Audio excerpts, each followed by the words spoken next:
Mets baseball live on the WB11. We've told you before, all roads lead to Shea Stadium, and so this afternoon, the Harvard Crew Club on their way to Shea for the final game of this homestand. WB11 Sports presents New York Mets baseball. Today, the Mets face the Arizona Diamondbacks. The starting pitchers today are Randy Johnson for Arizona and Rick Reed for the New York Mets. Hi again, everyone. I'm Howie Rose along with Tom Seaver. Gary Thorne is on assignment this afternoon, and what an assignment the Mets have. They've got to go after the best pitcher in the National League, depending upon your taste or opinions, maybe the best pitcher in all of baseball, Randy Johnson. Well, it's the kind of situation, if you want to pick the best pitcher, you go ahead, you take Johnson or Pedro Martinez, I'll take the one you don't pick. It doesn't make any difference. Nope. Randy Johnson this afternoon, I would pay to see this pitching matchup. Rick Reed against Randy Johnson. If you take Randy Johnson as the best pitcher in baseball, you could be absolutely correct. Devastating. Great fastball, great control, devastating slider. And the numbers on that chart are not incorrect. Yes, 7-1, 0.97 earned run average. You know, it's amazing, 100 strikeouts, 14 walks that he has. Not only great power, but great control, great consistency of control. And a tremendous presence on the mound. The Mets will go after that this afternoon. And on the mound for New York, coming off of another strong start, in fact, a 10-strikeout start, Rick Reed. He has been really a stabling factor on this staff this year, Rick Reed. You know, some people call him the poor man's Greg Maddux. He's the same kind of pitcher, good control. He doesn't have the quote-unquote stuff that Randy Johnson has, but he has impeccable control. He changes speeds, good breaking ball, good changeup.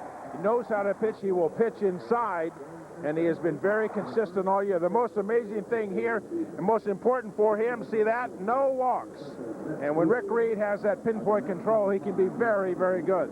Now, when you're facing Randy Johnson, Rick Reed knows he's going to need some offensive support. Remember, the Mets beat Johnson in the first game of the division playoffs last year in Arizona. Edgardo Alfonso took him deep, so at least Alfonso has a bit of a handle on how to handle Randy Johnson, and we all know that's not easy. Well, there are not many, but Edgardo can, if he gets his pitch, hit the ball out of the ballpark off anybody. He's really settled in, Howie, I think, in that number 3 spot in the lineup. He's become very comfortable with that, very consistent. I think he's found a good home there. And then yesterday, Alfonso with another home run. A consistent individual in this series as well. That put the Mets up yesterday 8-0. Well, he doesn't say much. He doesn't wear his heart in his sleeve. He doesn't look like he's emotional, but real kind of a consistent performance from him. One thing he can speak with, and with some authority, is about Randy Johnson. We asked him how he handles him. You can put anything in your mind. You have to go out there and think positive. I know the guy's tough. He's a good pitcher, but he's also a human, you know, and hopefully throw the ball over the play. So we'll see. We'll see what's going to happen. You know, it's always a challenge. I think a lot of the guys would like to miss him occasionally in a rotation as a better chance to win, but I think on a personal basis, it's fun to be able to be presented with those kind of challenges, him or Pedro, or, you know, the great pitchers in the game. There's something to talk about later when you're done. Howie, what they're talking about, and you can see that they're talking about a mental approach. I think the one thing that I didn't hear that we'll bring up in the game, most importantly, against a guy like Randy Johnson, if you get a pitch to hit, you can't miss it. You can't foul it off. You can't hit it, pull it foul, or spray it foul to the right side. If you get a pitch to hit against Randy Johnson, you got to hit it hard. All right, that's how it sets up this afternoon. The Mets facing Randy Johnson and the Diamondbacks, with the Mets looking to make it a sweep of this 3-game series here at Shea. We'll have more from Flushing Bay in a moment. Dear Mom and Dad, the tournament's going well. I wish you were here. Hope to see you soon. Love, Annika.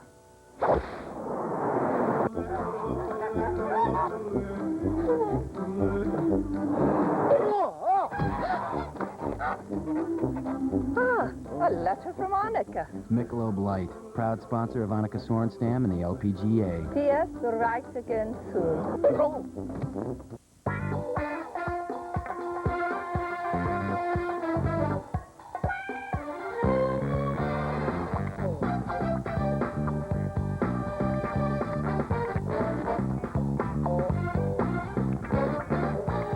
The Accord is so exciting, it's the perfect antidote for the commuting blues.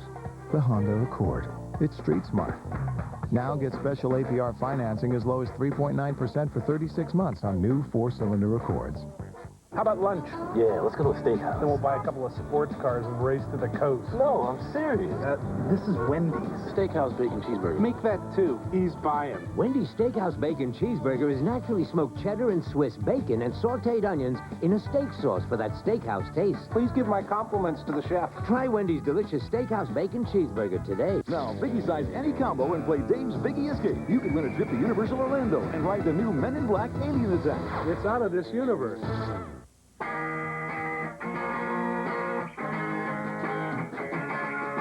You gotta have hope. You gotta have hope. Without hope, life is meaningless. Without hope, life is meaning less and less. You gotta have hope. You gotta have hope. You gotta have hope. You gotta have... New York Mets baseball is brought to you by Toyota. Real values every day. By Brewery Fresh Budweiser, the official beer of Major League Baseball. This Bud's for you. By your tri-state quality Ford dealer. Ford, built for the way you live. By Delta. Why nicer? By Jeep, the most award-winning brand of 4x4s on earth. Jeep, there's only one, and it's only at tri-state Jeep dealer. Closed captioning is brought to you in part by 1-800-Mattress and Mattress.com, where the last S is always for savings. Well, a couple of Met players are nicked and dinged up as the result of the last couple of games. So let's get a report on them. We go downstairs to Sean Kimmerling. Thank you very much, Howie. And Met fans finally getting a chance to see the Mike Hampton they thought they were getting when he came over in that trade with Houston in the offseason. In his last 3 starts, Mike's given up just 1 earned run. That's a span of better than 23 innings. A scary moment yesterday, though. Hampton going from first to third on a single, slid into third base hard, experienced some stiffness in his upper back, but manager Bobby Valentine doesn't think it's a big deal, and he shouldn't miss his next start. Well, he got a little out of alignment when he slid into third, and I think he might be a little sore for a day, but they think he'll be fine. When I slid into third, I think I tweaked a little bit upper back, and there's a little bit of pain there. And I didn't want to take a chance. I went 6 innings. I didn't want to take a chance of re-injuring or getting any worse. So I wanted to come out and get some treatment and take care of it. But you don't anticipate missing your next start? No, I talked to some of the doctors and stuff, and they think they know what it is. It's just something pretty simple that they think I'll have no problem coming back. In other Met injury news, John Franco mildly sprained his ankle a little bit, covering first base in the 9th inning yesterday. He's considered day-to-day. He probably won't pitch today, but it's not a big deal. You could see him back in action tomorrow. That is the story from down here on the field. I'm on the field. The Mets are on the field, so let's throw things back upstairs to the booth. Guys? All right, Sean, thank you very much. The Mets playing the final game of their homestand will head to San Diego after the game this afternoon. But first things first, Rick Reed going after the Arizona Diamondbacks. Their lineup presented by the manager of the Diamondbacks, Buck Showalter. And leading off for the Arizona Diamondbacks, as he has all year, although he hasn't really behaved like the prototypical leadoff hitter, Tony Womack, the shortstop. This lineup, by the way, brought to you by Delta. Following Womack, Jay Bell at second, Luis Gonzalez in left, Rubio Durazo, Steve Finley, Travis Lee. From Gonzalez to Lee, all left-hand batters. The catcher, Damian Miller. Andy Fonts, another left-hand hitter, will be at third. And Randy Johnson on the mound. Again, that Arizona lineup brought to you by Delta. So Reed getting set to go to work, and he'll need his defense behind him, especially because he throws so many ground balls. Zeal, Alfonso Ordonez, and Abbott for Ventura on the infield. McEwing, Payton, Bell left to right in the outfield. Mike Piazza catching Reed. Mets defense brought to you by Lincoln Mercury. So Womack in to lead off, and the first pitch is off the outside corner. Tony Womack, tying a career high yesterday, has now hit in 16 straight games. He had 2 hits in yesterday's ball game. That's fouled back. 1 ball, 1 strike. Talked about as not behaving like a leadoff batter. Hard to imagine, Tom, considering this guy stole 72 bases last year, that he's just pretty well stopped at at least trying to steal bases this year. Only 6, and he's only walked 4 times. Well, he never has been much of a walking type of leadoff hitter. Remember Eddie Yost, they called him the walking man when he played for the Washington Senators. Womack is not that style of player, but also what that speed does at the top of the lineup. We're talking about the other day with a couple other veteran players, and they're saying, well, we like that speed at the top of the lineup. What it does for those number 2 and number 3 hitters. You get a chance for those number 2 or 3 hitters, regardless if the runner on first is going to go or not. Just the threat of him going, those 2 or 3 hitters are going to see more fastballs to swing at. This will be a 2-2, and it's popped up by Womack. Playable on the infield. Third baseman Kurt Abbott there. 1 down. Rick Reed on the mound this afternoon for the New York Mets, 3-1 with a 3.3 earned run average, making his 9th start. Critical numbers, 56 innings pitched. He averages 7 innings per game. And he's given up 50 hits and just 8 walks. So on that 56 innings pitched, just 58 base runners. When his control is good, he is pinpoint, and that is when he is most effective. Changing speeds, working both sides of the plate. It's the outside corner there to Jay Bell, 0-1. Bell starting to heat up at the plate, 5 for 10 over his last 3 games. Get that average back over 300. And the curveball, 0-2.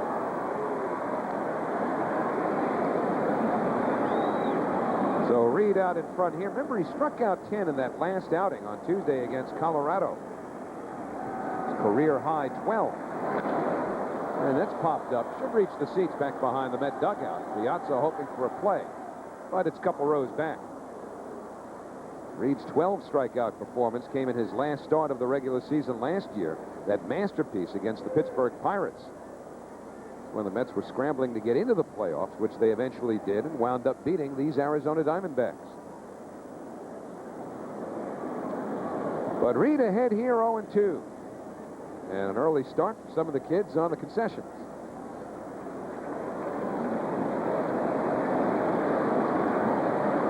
Soda has got to follow. And the 0-2 in the dirt. There is your proverbial 58-footer this time. Let's give it 2 feet. Benefit of the doubt. Maybe the splitter. You know, you say, well, that's a bad pitch. Hit the dirt. Well, it's ahead of the count. And if you miss with that pitch, you certainly want to miss down. You don't want to miss up and out over the plate. Bell has power, of course. He has 7 home runs this year. 1-2 from Reed. Nice ball, and he's gone. So the sinking 2-seamer from Rick Reed freezes Bell 2 away. Number 20. Rick Reed, when he is on, has pinpoint location. Watch the glove and watch the ball. Do they move at all? Just barely, because the ball moved right at the end. The ball actually started out of the strike zone and came back to the corner. You can see the hitter give up on it. Bell said, no, that ball's going to be outside, and then real late movement brought the ball back to the corner. That's just superb pitching. Excellent control and movement at the ball at the same time. Luis Gonzalez. That's a strike on the outside corner. Similar pitch. Keep saying on the strike on the outside corner. Strike. We did that yesterday with Mike Hampton. Strike, strike, strike. And ahead, throwing strike 1, too. Yep. Big thing for Rick Reed. He's done it so consistently. 1 ball, 1 strike now to Gonzalez. How much do you need to refine? I mean, for a pitcher who's got pretty good velocity to begin with, pretty good control, there are a lot of tinkering you need to do to get that 2-seamer to do what Reed does. Just work on it. It's timing and release point and rhythm. That's all there is. You know, we've talked about it, Howie, about getting ahead of your hitters. And I went to one of the young pitchers on the Met staff. I said, when you're sitting on the bench and you're pitching, do you like to see an opposing pitcher get to 2 balls and no strikes and 3 balls and 1 strike to Mike Piazza? They say, oh, yeah, I love it. So why do you do it for the other one? Why would you want to do it against pitching against a Ken Griffey or a Sosa or somebody? You know, the whole approach, you know, it looks, you're sitting in your dugout and you're pitching.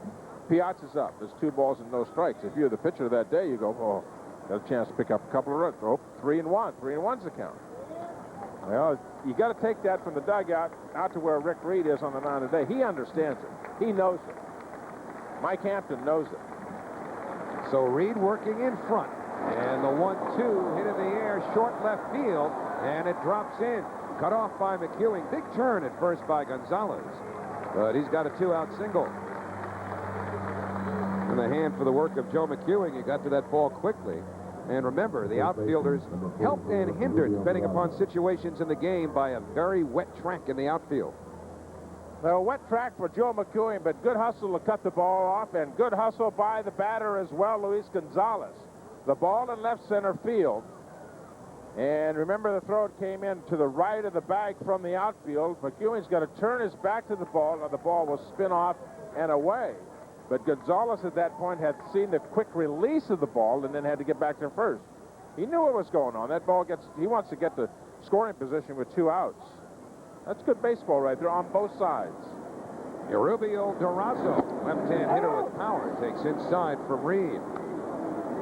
Durazo struck out as a pinch hitter in yesterday's game. Did he swing yesterday? No, he was I don't called think out. he did he? He was called out. No, I mean at all. Did he swing? Nope. I don't remember him swinging. I don't think he did either. And the 1-0 popped foul. It was only a couple of hours ago. Seems that way, doesn't it?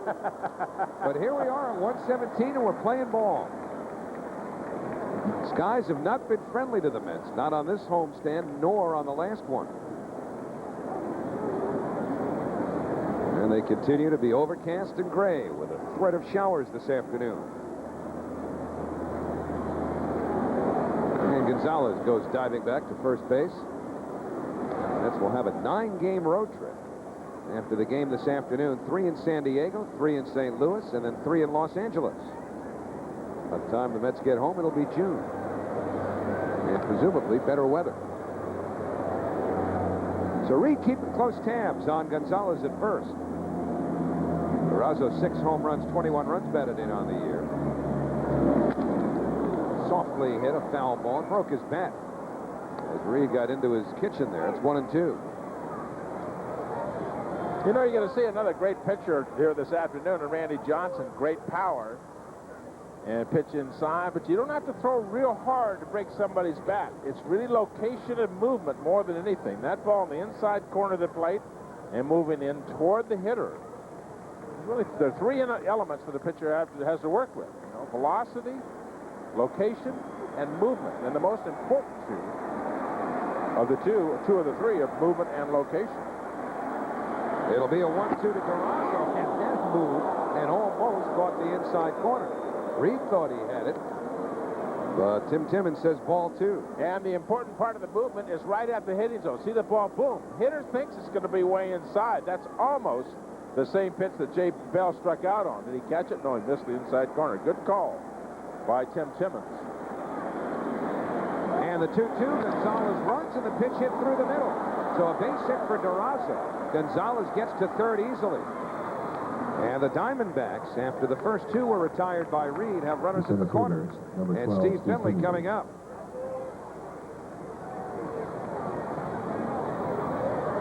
Rick Reed had been pitching in and in and in, and where did this pitch go? Outside, on the outside half of the plate. He tried to sink the ball in that outside corner.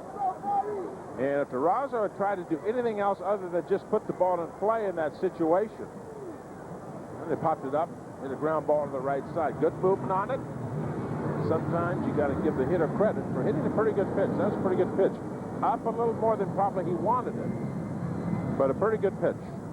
And now Steve Finley, who did not start yesterday's game, takes ball 1 from Reed. Finley was hit on the elbow by a pitch from John Franco in Friday night's game. So Finley didn't start yesterday. In fact, he did get in as a pinch runner during that 5-run Arizona ninth. But Finley did have a 13-game hitting streak stopped on Friday. That's on the outside corner, 1-1. This is a huge out in this ball game already, simply because Randy Johnson's sitting in that dugout on the other side. Rick Reed's got to close this team down and go on that dugout with no runs, if nothing more than an emotional, even keel for the offense of the New York Mets. Base hit left field. And the Diamondbacks take the lead. Gonzalez scores. Durazo stops at second. Steve Finley with an RBI single, the 3rd straight hit off of Reed, has given the Diamondbacks a 1-0 lead. That is another piece of good hitting. Now see the location of his pitch. Oh, he got the ball up again, not about waist high. But a good piece of hitting by Finley to hit the ball in the big hole between Ordonez and Abbott on the left side. Again, if he tries to pull that ball, ground ball in the infield. But that's good, smart hitting right there. So 3 straight 2-out hits. And the Diamondbacks have a run for Randy Johnson. And that'll bring up Travis Lee, the right fielder. Durazo at second. Finley at first. Inside for a ball. Lee made his first start ever in the majors in center field in yesterday's game. Learned a quick lesson about how difficult those atom balls are. Yeah, those line drives a little difficult when you're playing center. Out in front, 1-1. Reed pulling the string on Travis Lee. And a beauty, too. Great movement. Great arm speed. The hitter reads fastball, starts to swing, and we said, whoop, where's the ball? And good movement right at the end as well. Little chopper. Ordonez with a flip to Alfonso to retire the side. But the Diamondbacks get a run on 3 2-out hits. The Mets are coming up against Randy Johnson. Money. You love the feel of it, right? But you won't love what Polly found on that 5 with this dollar. Stuff you'd never touch could be on your money and getting onto your hands. How gross are those greenbacks? Polly wants an answer. Tomorrow on the WV11 News at 10.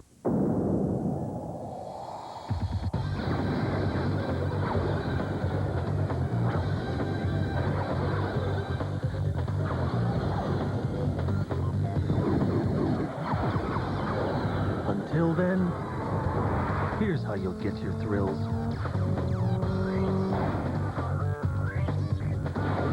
The Mercedes-Benz Coupes and Convertibles.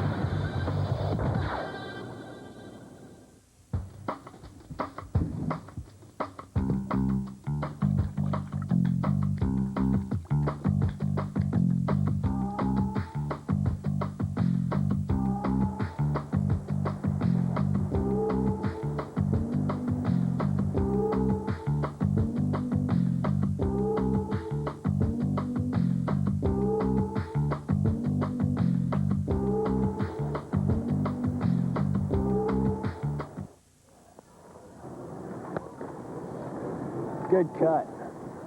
You know, teamwork is the key to winning at any level.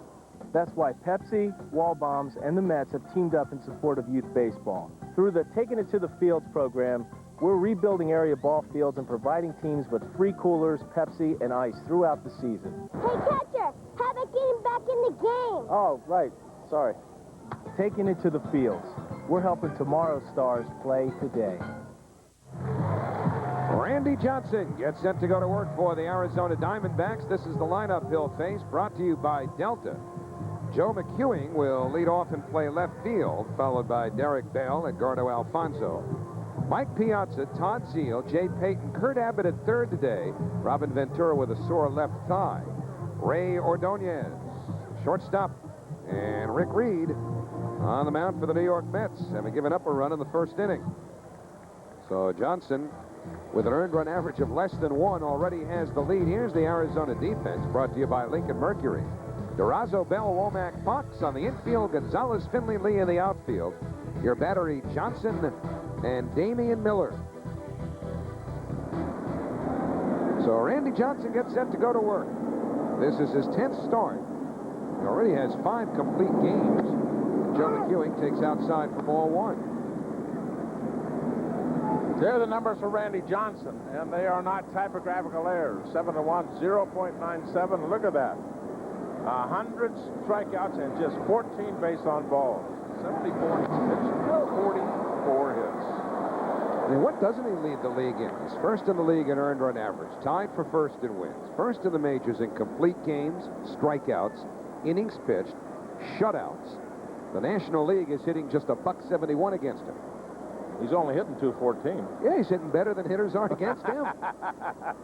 Not bad. And the 1-1 to McEwing. It's popped up third base side. Andy Fox over hoping for a play, but that's a few rows back. So Johnson in front, 1 ball, 2 strikes. How does he rank, Tom, with the rest of the league? Well, you can look at numbers again. One of the great things about baseball, and that can change, obviously, through the course of the season. But the rest of the National League, look at that ERA difference. Phenomenal. Oh, that is not a type of that. Look at this. Look at the difference in that with the rest of the league. Almost twice as many strikeouts. 171. The rest of the league is hitting 269 off the pitching staffs. Almost looks unfair, doesn't it? Woo. 2 balls, 2 strikes now to McEwing. McEwing got to that fastball that popped up that went down the left field line. He got to that fastball. It was up about chin high.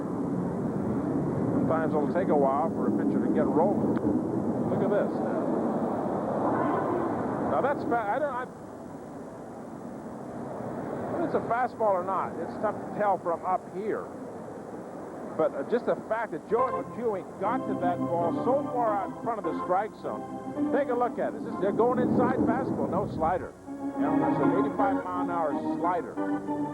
So trying to get in Joe McEwing's kitchen with a slider, the breaking ball. And Joe just simply turned it around right in the seats. And the fly ball down the left field line. Gonzalez hustling over. Fair ball. Extra bases for McEwing. McEwing around second as Gonzalez plays the ball back in. Joe McEwing standing at second with a leadoff double. So there goes the no-hitter.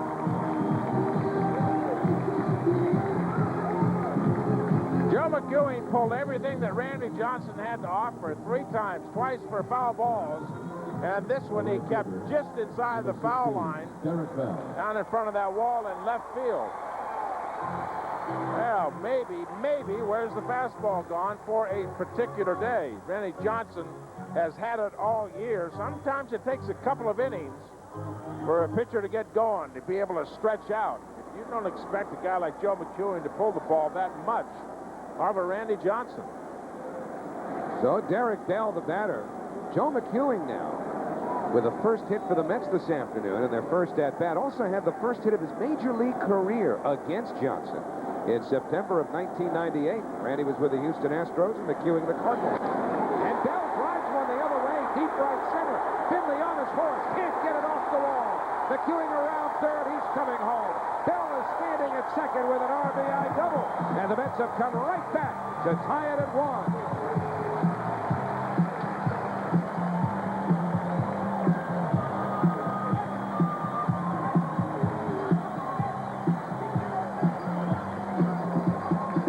The fastball right down the middle of the plate. And Derek Ball, a good first ball fastball hitter. A decoy put on by Finley in center field to no avail. Or the old adage of where the fastball's gone,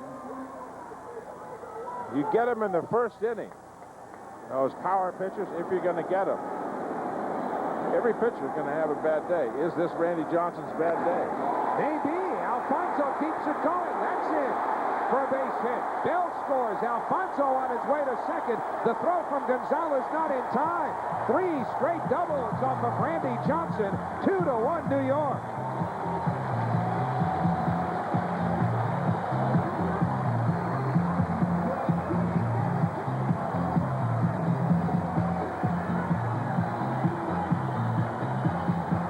The catcher, number 31. Mike Piazza. Well, let's take a look at the location again, right down the middle of the plate, from behind home plate. Look at it right there. Not too much on it. Randy Johnson walked off before that ball even hit the ground and was looking into the Arizona Diamondbacks bench. Well, was he doing it because I don't know what's wrong, or maybe is something hurting or whatever? Not much on the ball. And now Mike Piazza, the batter. Johnson misses with a changeup away, 1-0. So Piazza facing Randy Johnson here with Alfonso in scoring position, nobody out. And that's hit hard, but stopped by the third baseman, Fox. Wide throw, but Barrazo holds the bag, 1 away. So Alfonso still at second. It'll bring up Todd Zeal. Well, there's no question that Randy Johnson didn't get to 7-1 with a 0.97 earned run average with this stuff, with 100 strikeouts in just 74 innings pitched. 36 years old, and there is something missing so far. Well, Piazza hit it hard, but that's the first out. Zeal, 0 for 6 in his career against Randy Johnson. Takes outside for ball 1. However, Zeal has had a good homestand with 10 hits and 26 times at bat. And the 1-0 fastball misses. Why is it, Tom? You alluded to it a moment ago, and it certainly has proven true historically that power pitchers in particular, you don't get them early, you may not get them later, but they seem to struggle more in the first inning than they do anywhere else in the game. Wonder why. I don't think you fully stretch out until you have a hitter at the plate, until you got a crucial situation. I think both physically and mentally. You throw it down there for days in the bullpen and not really get extended the way that you want to get extended. It's the first time this year Johnson has given up first inning runs. He's not even close here. Ball 4 to Zeal. He looks like he's short-arming the ball to me. Buck Showalter, Mark Connor, the pitching coach. I believe that's Connor on Buck's right, camera left. That's where he usually sits in that dugout. And I'm sure they're seeing the same things we've seen, because this is not the same kind of pitcher that they've had through the first month and a half of the season. There's Mark Connor on the left of your screen, pitching coach for Buck Showalter. Jay Payton broke an 0 for 23 yesterday. That's outside ball 1. The last 3 fastballs Johnson threw were 91, 91, 93, and now when you count this last pitch, another one clocked at 91. Now, these readings, of course, represent an inexact science, but that's several miles an hour lower than you'd expect from Randy Johnson. Fouled away by Payton. 1 ball, 1 strike. And a lot of it is the kind of gun that is used, too. I mean, those numbers, you're exactly right, Howard. Take a look at the location here. Up and out over the plate, straight as an arrow, not much on it. Alfonso right down the middle of the plate, not too much on it. And you see Johnson right at that last moment looking into the dugout. And we talked about Rick Reed, location and movement. You don't have to throw 100 miles an hour to get people out. Rick Reed will prove that. But Randy Johnson also needs movement on the ball and has not been getting it in the first part of this ball game, in this first inning. So Reed with the lead now. And I think one other thing worth pointing out relative to Randy Johnson is that whatever air of invincibility or intimidation he might present to other teams really is not a factor with the Mets, certainly not now after having beaten him in the first game of the division series last year. A 1-2 on the way to Payton, and that misses inside. Remember, Randy spent most of his career in the American League, so the Mets have only seen him the last 2 years. And Johnson against the Mets, it's just 1-0. That was a regular season win here last Memorial Day weekend. But this is not the same presence, at least to the Mets, especially after having won Game 1 last year, as, say, Mike Scott presented in 1986. Bouncing ball foul.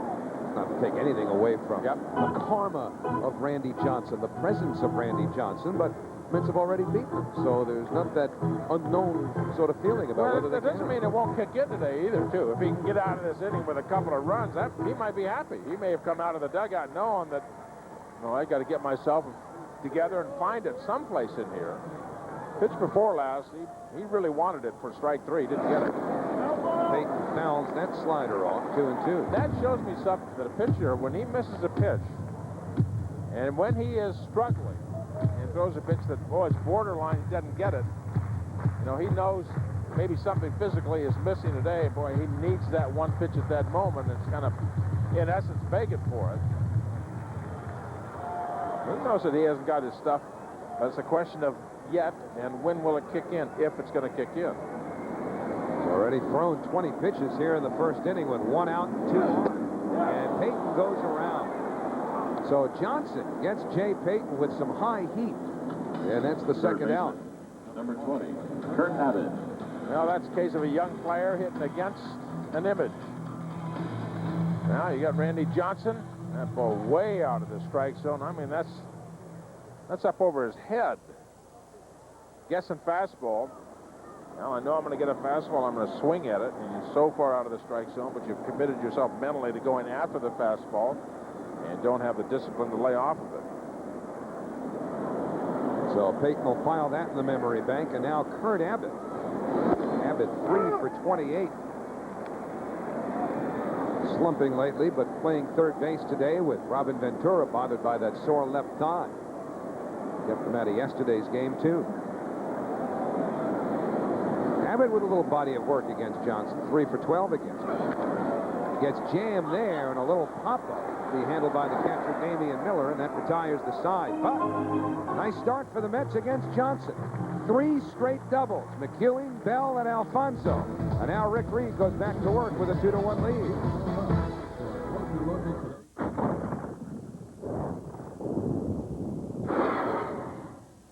Micro-finished camshafts and lightweight pistons mean less friction. Less friction means more power. More power means suddenly the speed of light doesn't seem so fast anymore.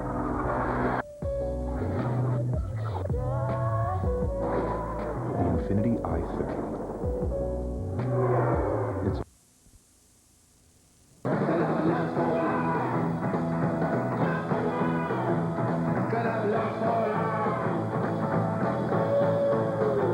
Voyager and explorer of the seas. Rock climbing in the morning, skating in the afternoon, theater in the evening. Brag for a lifetime. Get out there. Royal Caribbean. Pep Boys, get your motor running savings event means 35,000-mile tires in 9 sizes, 4 for $99. 70,000-mile tires, 4 for $169. Deals like this are worth getting revved up for. Pep Boys. Cars like us. People love us. Only one company offers these minivans. Now only Chrysler offers this. The National Minivan Savings Event. With up to $1,750 cash allowance. Or 1.9 financing. From America's most affordable minivan to one with unexpected luxury. No wonder more people choose from one family of minivans than any other. The National Minivan Savings Event at your Chrysler Plymouth dealer. Choose up to $1,750 cash allowance for 1.9 financing. This copyrighted telecast is presented by the authority of the New York Mets and may not be reproduced or retransmitted in any form. The accounts and descriptions of this game may not be disseminated without the express written consent of the New York Mets. It's 2 pretty good pitchers, one on his way to the Hall of Fame, each of whom have given up runs already as we go to the second inning. Mets with 2 off of Johnson in the first after Rick Reed gave up 1 at the top of the inning. So it'll be the bottom third of the Arizona batting order. Damian Miller leading off, followed by Andy Fox, and then Johnson. 1-0 on Miller, the catcher. He was all hopped up before this series about coming to Shea Stadium because it brought back some memories of postseason last year. Not that the memories could be all that pleasant for the Diamondbacks, who lost the series here on the Pratt home run, but even for Miller because he didn't participate. He was on the disabled list. The Mets did beat Randy Johnson in that series opener. And now Miller shoots one down to third. Abbott will cross, and there's one away. So Kurt Abbott takes care of Damian Miller. And Rick Reed's got the first out here in the second inning. Robin Ventura with a day off with a bruised thigh, and Randy Johnson, a good reason for Robin to take the day off and mend that thigh. Big unit on the mound. I wonder what Randy Johnson and Mark Connor were talking about if they chatted over on the bench. There's Randy Johnson, not a bad hitter himself, unorthodox, but gets the job done. And if I'm the pitching coach or the manager or Randy Johnson, your thoughts are, listen, I pitched the first inning in this ball game. They gave up 3 doubles and a walk and gave up 2 runs. Hold them right there, big boy. We'll get you a couple more. I mean, that's kind of the mental approach, the attitude that you got to have. Now, listen, hopefully that's the worst inning I have. That's what a pitching coach, that's what a manager is trying to get across to his pitcher. And I don't know the relationship of Mark Connor to Randy Johnson. Maybe they just leave him alone, don't say anything. But he's got it figured out already. He knows, okay, great. I got away with that. It could have been a lot worse. That's a pretty good swing right there. He did not swing like that when he came over this league from Seattle. They're cheating over there. Somebody's been working with them. Well, I was going to say, pretty good hack. I was going to say, did Rod Dado teach him that? Oh, that's a pretty good hack right there. Short stroke. Big swing of the breaking ball there. The moment of truth has arrived. The old curveball. The great equalizer. The great equalizer. And it's 0-2 on Johnson. Maybe even Mark McGuire worked with him. Maybe he called up his former teammate Mark McGuire and said, how do you hit those 490-foot home runs? Teammate said, USC. Just a few years after you. And the 0-2 off the plate away. He was very polite with that, too. I appreciate it. Just a few. Trying to maintain decorum up That's here. kind of pick your own number, whatever works for you, right? It does leave an opening, doesn't it? Oh, the 1-2 to Johnson. There's that hook again. There's a hanging hook right there. Kept the hands back. That's not a bad swing.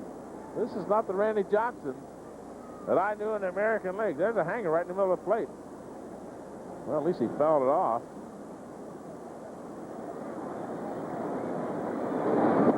Rick Reed was glad he threw that hanging curveball to Randy Johnson. Not a couple other individuals in that lineup. What happens if he throw that pitch to Matt Williams? Might still be airborne. He's going to hit that boat that we had in our pregame show. Souvenir. They didn't expect to get one out there. And the fastball takes care of Johnson. So Rick Reed comes back, works a 1-2-3 inning. Picks up his second strikeout. And in the middle of the second, here at Shea, it's 2-1, New York. Your Toyota dealer has brought out all the bells and whistles because this Memorial Day they're offering 2.9, 4.9, or 6.9% APR on all new 2000 Corollas, or lease a 2000 Corolla VE for just $229 a month. No money down, 36 months plus taxes and fees. It's simple. With these great deals, you make out like a bandit. Better hurry. This Memorial Day event ends soon. And you're still sitting there? Go. Count on their scoring. I think you made a good point, though. If Martinez is going to win this fight, he's going to have to be much more aggressive in the later... Oh, for...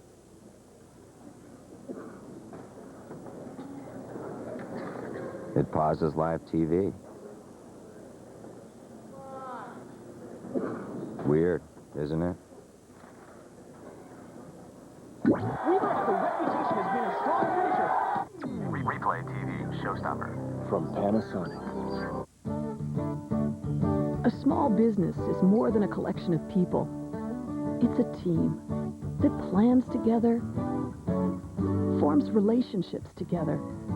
That's how the small business team at Chase works too. Experts in what small businesses really need, from cash flow to credit. Working together as a team to provide a greater range of small business solutions. So call Chase to see how our team can help yours. Chase, the right relationship is everything. Rick Reed will bat second here in the last of the second inning, so while he gets set, we'll take a look at the standings in the National League, brought to you by Lincoln Mercury. Montreal Expos continue to hang in 5 games behind the Atlanta Braves. Expos winning again yesterday. Montreal with an 8-7 win over the struggling Houston Astros. The Mets 6.5 out. And the Florida Marlins losing again, dropping down to 500. While over in the West, Dodgers have made up 2 games in 2 days on the Arizona Diamondbacks, but they've got some support coming because Matt Williams should come off the disabled list this week, Tom. And that'll give the Diamondbacks one huge weapon that they have not had yet this year. Well, the compliment is to the Arizona Diamondbacks with that record since the start of the season without their big boy at third base, Matt Williams. That's really a credit to the entire organization, their manager, their pitching staff, the offense picking up for the big bat, lost out of the middle of that lineup. Diamondbacks also made a player move today to get their closer, at least by definition, back on the roster. Matt Manti, who had been rehabbing a shoulder injury, has been activated. Ray Ordonez takes the first pitch low by Sente Padilla. Pitched in the ball game on Friday night. Was sent back down to AAA. Some sprinkles starting to fall from the sky. And Ordonez launches one towards the gap, base hit. Finley bobbles the ball, trying to cut it off. And Ordonez is standing at second. And that should go as a 2-base hit. The Mets 4. off of Randy Johnson.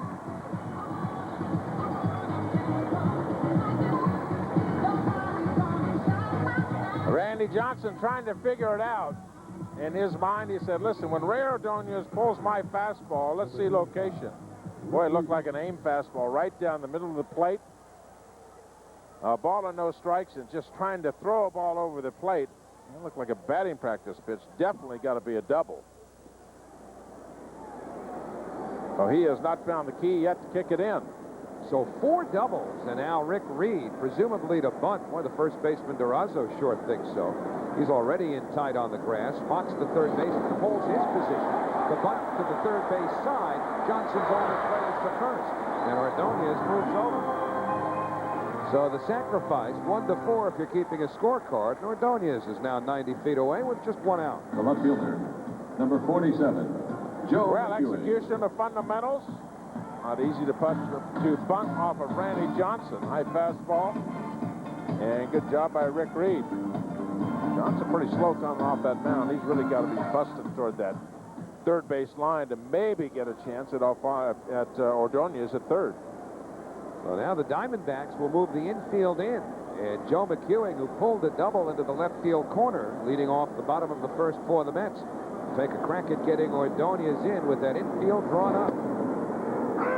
Strike to McEwing, 0-1.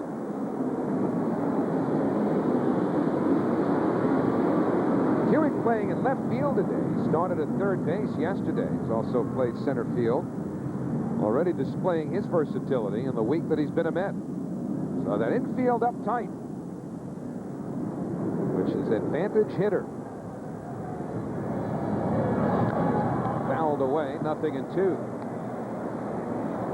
Johnson in a situation here for the second straight inning, early in the game where he's got to muscle up.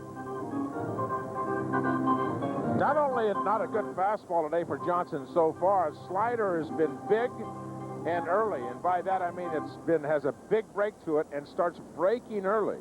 The most effective slider is late and sharp.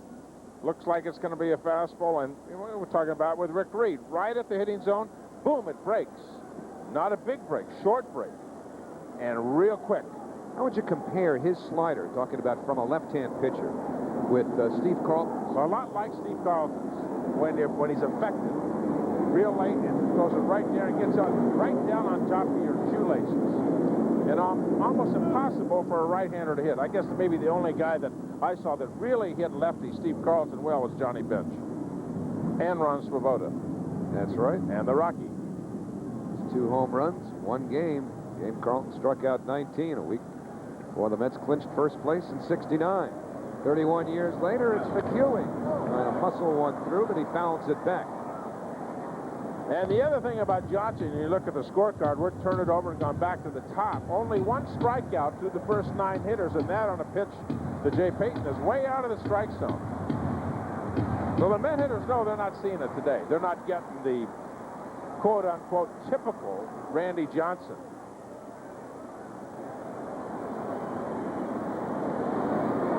That's not the way they teach it right now. McEwing hits it hard, right at the shortstop wall. 2 away, Ordonez holds at third. The most important thing about that follow-through is you watch his head, never took the eye off the home plate and the ball. In all of Herb's score, he never lost sight of the ball. His body, he may spin around on that front leg, but he's always got that head pointed at home. Take a look at it again. Don't watch the arm, don't watch anything else. Watch his head. He's checking the runner at third. He has a stiff front leg stiffens up, and he pivots on it like a fulcrum and keeps going around, and he never takes his eye. Watch his head. See his head? Still back toward home plate. Even when he falls off, he's got a chance. Anything hit back to him, huh? As long as he's watching. As long as you got the eye on it, absolutely. Well, Derek Bell drilled one to left center for a run-scoring double in the first inning. 0-1 on Derek. Derek Bell had first pitch fastball last time up, right? He gets the slider here. Yeah, nope, not going to throw that again. And Bell is a good first ball fastball hitter. Remember we talked about Reed, a big out for him in that first inning to get out of that first inning without a run? There's another big out in this ball game for Randy Johnson. 0-1 to Bell. That double, by the way, in the first inning gave him the hits lead in the National League by 1 over Jose Vidro of Montreal. If he gets out of this inning, a leadoff double in the inning, that gives him 4 doubles in the ball game and a walk, and still only 2 runs on the board. This is a big out right here. 1-1 to Bell. Way outside. So Johnson missing big there. It's 2-1. Bell started play today, 6th in the National League in batting, against a pitcher, Randy Johnson, who leads the league in virtually every category. And after that last pitch, Johnson back on the mound. He was looking over that on-deck circle. Chop to the shortstop, Womack. Bell hustling down the line, but the throw beats him. The side retired, and a leadoff double by Ray Ordonez goes for naught. Randy Johnson gets out of that trouble, and it's still 2-1. Continue to work his way. After 4 years at culinary school, Jessica was handed her final exam. Duck à l'orange. So she dashed off in her new Ford Focus. It's got all the right ingredients that help make it North American Car of the Year. So whether you're gathering up the freshest produce or the choicest cuts of meat, Focus serves up the biggest interior of any of the top sellers in its class. And that's plenty of room to conjure up quite a meal. Ford Focus, built for the way you live. Now get a new Focus starting at $12,780 with 4.9 financing. Michelin would like to remind you, there's only one safety feature on the road that actually touches the road. Michelin, because so much is riding on your tires. This is my Puerto Rico. Come, discover it, and experience the sounds of 500 years of history. Feel the sound of adventure. Enjoy the sound of our beautiful deep ocean. And the most exciting nightlife in the Caribbean. Only Puerto Rico sounds like this. Only Puerto Rico puts it all within your reach. Hey, Mets fans, this season, Pepsi invites you to show up at Shea on Wednesdays for free admission to the Pepsi picnic area. The first 800 fans with a Pepsi can or bottle will be admitted to the Pepsi picnic area at Shea Stadium for free. Have a great night with your friends and family and enjoy the game from the left field bleachers. The Wednesday action continues on June 7th as the Mets take on the Baltimore Orioles. So bring a Pepsi and show up at Shea for free. We get set for the 3rd inning here at Shea. If you came to the ballpark yesterday and could not sit through the entire rain delay, and even if you did and you stayed for the ball game, the Mets are pleased to announce that they are giving you the opportunity to see another ball game. Just mail your tickets or stubs from yesterday's game to the Mets ticket office here at Shea Stadium, Flushing, New York, 11368, and you can choose from one of the following 4 dates. Come see another game, June 20th, 21st, 26th, or 27th. But make sure you get those tickets in by Wednesday, May 31st, because this is being done by mail order only. So a nice gesture on the part of the Mets to reward their fans for hanging in yesterday. 0-1 now to Tony Womack, leading off in the 3rd, to be followed by Bell and Gonzalez. And that's pulled right field. Derek Bell's got to play it on a hop. And Womack is aboard with a leadoff single. Second baseman, number 33. Another breaking ball up in the strike zone. Remember the single to Gonzalez earlier in the ball game was a ball up. This looked like a curveball. A curveball or slider left right about waist high. And that's really indicative. We talked about it, in the start of this game. If you get a pitch to hit, you got to drive it hard. Got to hit it hard somewhere. You may not get a base hit, but you got to hit the ball hard. So now Rick Reed will work Tony Womack close. Some of this plays into what Bobby Valentine has said, theoretically, about speed at the top of the order. He thinks it's a little bit overrated. Now, the Mets pitch out here thinking Womack might be running. Let me run Bobby's theory by you, Tom. Well, he says speed is overrated. I disagree. He says but Bobby said stolen bases at the top, I think, is what he's talking about. At the top of the line is overrated. Yeah. I think speed at the top of the lineup is imperative because of what it can do for your number 2 and 3 hitters. The 1-0 to Bell, and that's line, base hit left field. Womack, with his speed, holds on at second base, not wanting to take any chances with nobody out, and McEwing getting to the ball quickly. See, that's kind of what I'm talking about. And I'm not saying that he threw a fastball in that situation because of Womack, but certainly it does happen. In this individual situation, maybe not. The ball was up, but the number 2 hitter, number 3 hitter are going to see more fastballs. Why is Derek Bell in the number 2 spot of the lineup for the New York Mets, and as opposed to the number 5 lineup in the lineup? Because he is a darn good fastball hitter, and that's what happens when you've got speed at the top of that lineup. You give that number 2 hitter and the number 3 hitter a better chance to get the pitch that they like to hit. Forget the stolen bases. I understand that your leadoff hitter only comes up once for the first time in an inning, once guaranteed in the game. I understand all that stuff, but speed at the top of the lineup, a very powerful effect. Luis Gonzalez slides one the other way. Womack around third. He's coming home. McEwing's throw to the plate comes through, and he slides in safely. Piazza picks the ball up. Bell holds on at second. Gonzalez at first. So 3 straight singles by the Diamondbacks here in the third have tied the game 2-2. This ball hit right where it was pitched. That's another good piece of hitting by Luis Gonzalez. The second single that he has in this ball game. Good throw by McEwing.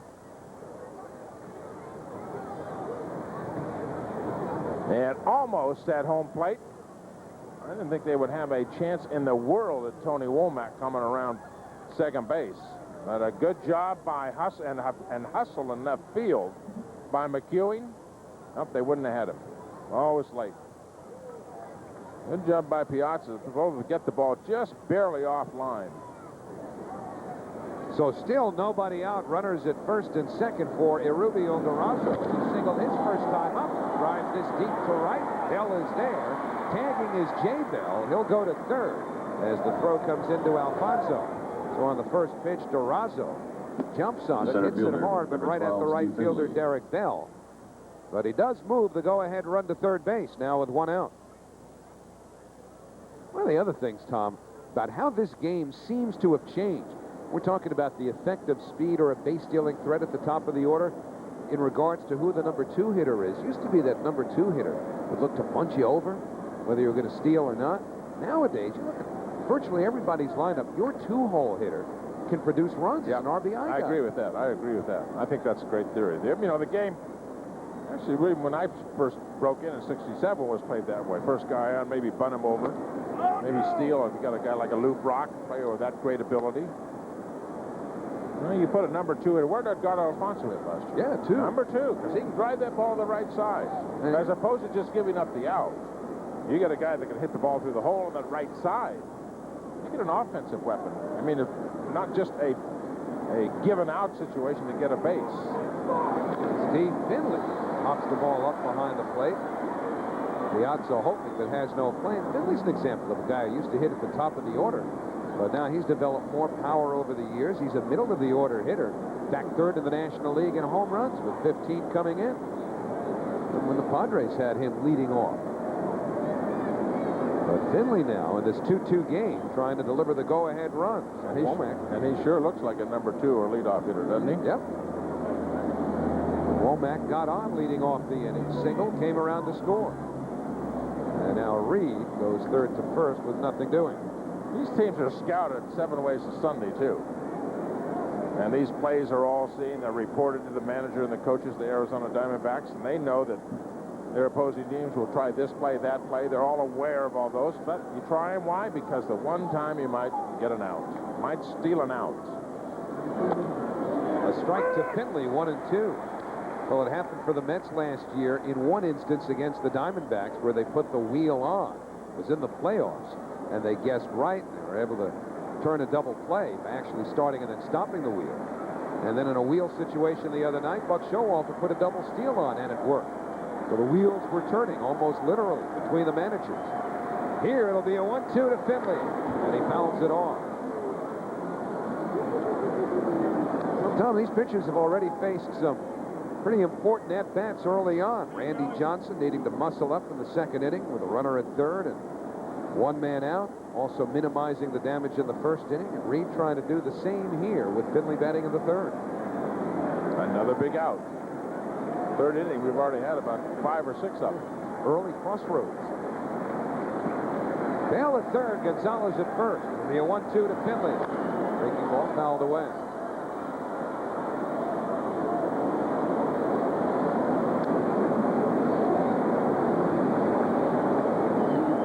Mentioned slight mist falling right now. You couldn't even responsibly categorize it as rain.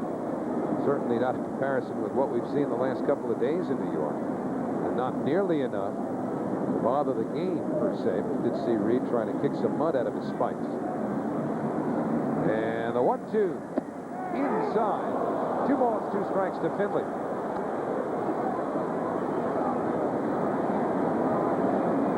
Take a look at the pitch again. Rick Reed very effective on that side of the plate. The strikeout earlier in the ball game. And he got on the outside part of the plate. Trying to do the same thing right there and just missed it.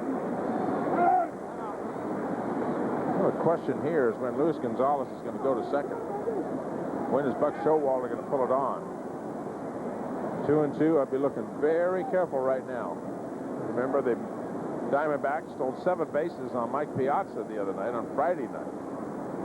And the only reason Gonzalez is not gone is because Buck Showalter does not want to lose that hole over there between Todd Zeile and Edgardo Alfonso. But sooner or later, he's going. Not yet, at least. No hand was tipped there. And Reed suspicious. You know what? There's somebody in that Met dugout thinks the same thing. Thinks the same way. The cat and mouse game between 2 pretty good managers right here on the field. Of course, for Finley, the downside is he'll strike out about 100 times a year. And he's on pretty much that same pace this year. So you could have a decision on throwing through, watching the runner at third. Now Gonzalez goes, and Finley rolls it to the hole. Nice play by Zeile. Lead to the band in time. Finley doesn't believe it. The run scores as Jay Bell comes down the line. Finley will argue. But Reed just did get to the bag to make the play for the second out. However, the Diamondbacks have taken a 3-2 lead.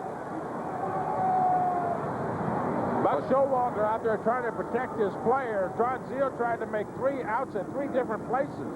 Second base, then home. Oh, just by a whisker. I tell you, he looked safe to me from with a bare eye, but I think Rick Reed got him.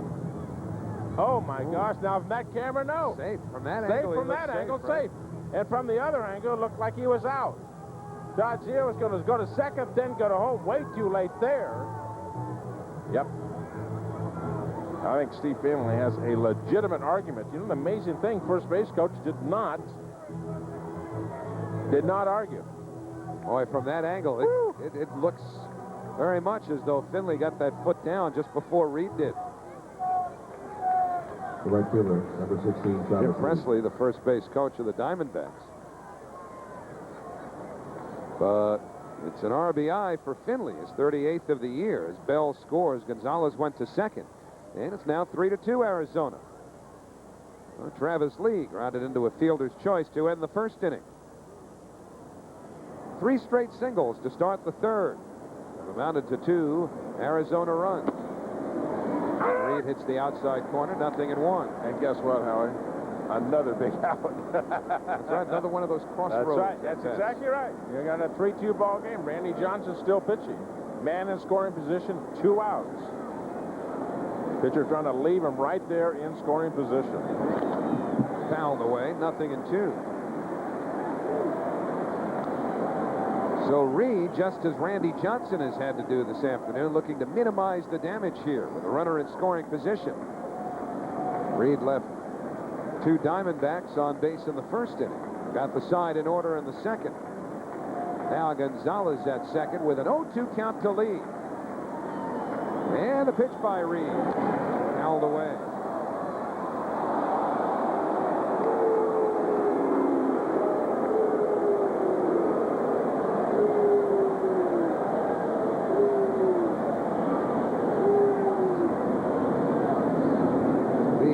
RBI double in yesterday's game. It was in the 9th inning when the Diamondbacks were mounting their comeback. The 0-2 on the way. Hop foul. And that'll reach the seats or the screen back behind home plate. It becomes a souvenir. Still 0-2 on Travis Lee.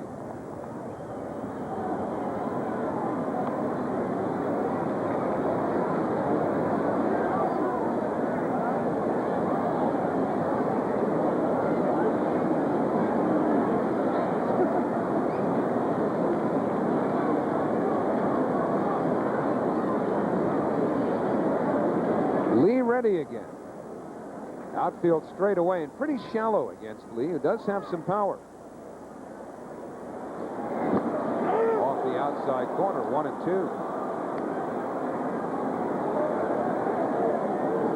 Remember again, that outfield has taken such a pounding from the rain over the last few days. Want to give yourself a chance to cut down a runner coming around third. C.J. Payton fairly shallow there against Lee. And the ball's going to stick in the grass rather than roll. And a chopper. He did not offer at it. Ordonez, can he get him? He just does. And the side retired.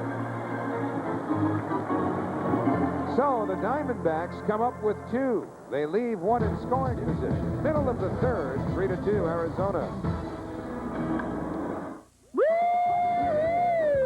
Your Toyota dealer has brought out all the bells and whistles because this Memorial Day they're offering 2.9, 4.9, or 6.9% APR on all new 2000 Corollas, or lease a 2000 Corolla VE for just $229 a month. No money down, 36 months plus taxes and fees. It's simple. With these great deals, you make out like a bandit. Better hurry. This Memorial Day event ends soon. And you're still sitting there? Go. Do your internal and external information systems talk to each other? I can, without any problem whatsoever, tell you there are systems that cannot talk with one another. Well, let me start answering this question all over again as I rethink my answer. Ask me the question again, if you would. Ask about Sybase Enterprise Portals, the information you need, when and where you need it. Sybase, because you should know better. And they sent staple removers, not staplers, you know, so I had to make an executive decision. I mean, do I look like an executive? But, you know, it's... What? Nothing.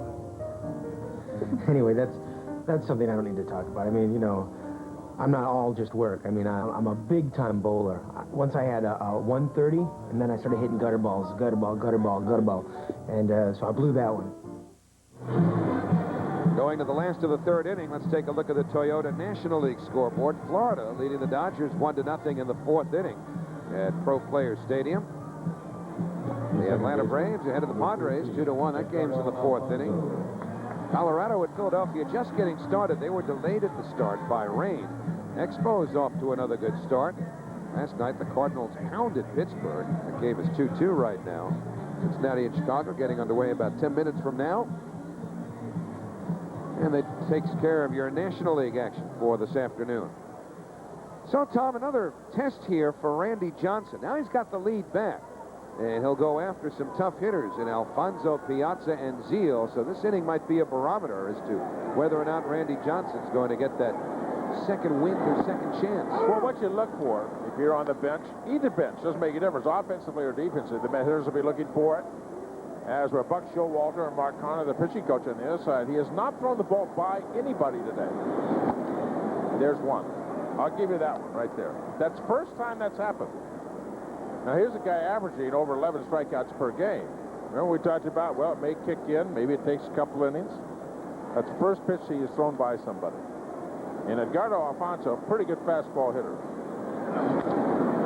Why is that one foul? He came in on his hand. That's the first time somebody's been late on a fastball. Now, you take note of that if you're on the bench. If you're sitting over there, you go, uh-oh. Now, remember, first pitch, strike one. Now, where does he get to the fastball? Boom, late. See how far back that ball is? It doesn't look like much, but that's a big difference. That's a huge difference in bat speed. And there's the slider. And then the next question is consistency. How consistently can he get it by the hitters? The only strikeout he has was on a pitch well out of the strike zone that Jay Payton went after. That was in the first inning. Right here, he's 2-2 to Alfonso. And it's popped up. Short left center. In comes Finley. Out is Walden. That's Finley to make the catch. Looked like he got away with a hanging slider there. On the good one. Slider has been pretty big and not real sharp. With 2 strikes, got to protect the plate. Right in the middle of the plate. Boy, he missed it. He had a good pitch to hit there.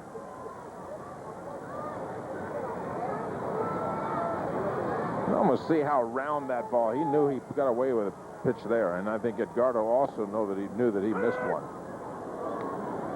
Piazza takes a strike on the outside corner. Mike rounded to third, his first time up. And Johnson right back to work. Another fastball. This one misses away, so he's gone away from Piazza twice. Hitting the corner once, 1 ball, 1 strike.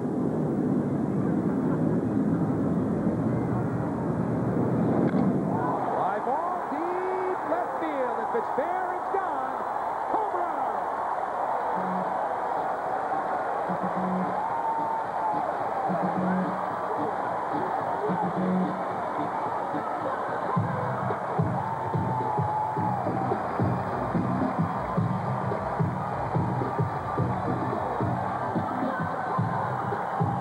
Number 12 for Mike Piazza. And the Mets have come back again, 3-3. Number 9, Todd Zeile. Man, a true test of it would be if you got a good fastball, if you can get it past Mike Piazza. One of the really best fastball hitters in the big leagues today. And a breaking ball and or fastball away to go 2 balls and no strikes. Tried to get the fastball in, nothing doing. That is just pure bat speed and strength right there. You really got to get something on it if you're going to get it by Mike Piazza on the inside half of the plate. Take a look at it again. Oh, man. You could hear it from up here. The question was, would it go to the red seats in Tommy Agee territory or not? Up in those blue seats.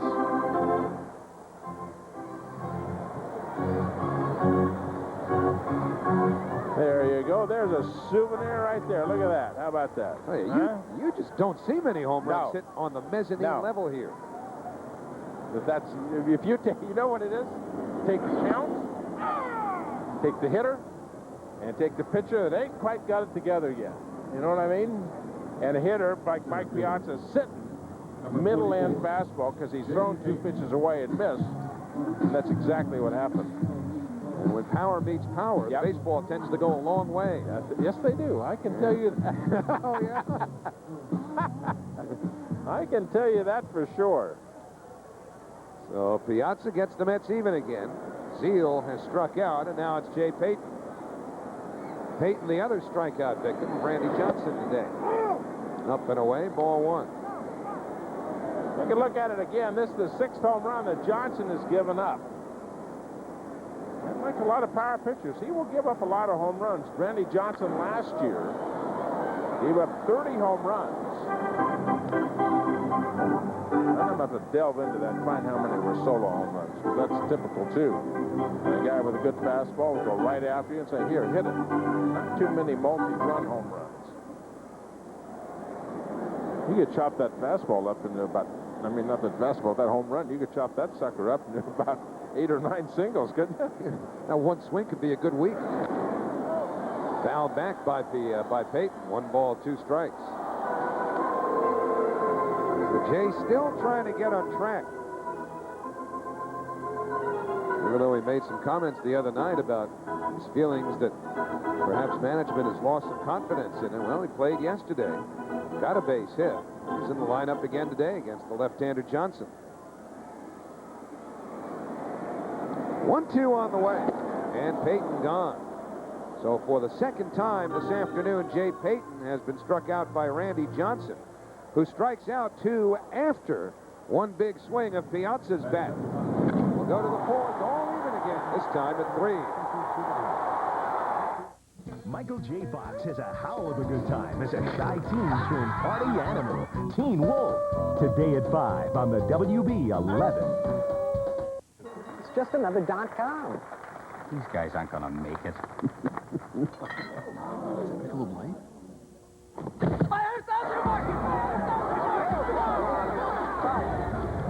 Start buying on my account. So what does this company do? Who cares? They drink Michelob Light. Michelob Light has a smooth, satisfying taste you won't find in an ordinary beer. Guys, we're out of Michelob Light. Beer or Michelob Light. Boy, built for the way you live. No matter what season it is, it's always game time around here. And thanks to my Ford Windstar, I get them there safe and on time. Windstar is the only minivan to earn the government's quadruple 5-star crash test rating for front and side impacts. It comes with room for the whole team, plus dual remote sliding doors that get them in the game fast. Okay, now go out and win.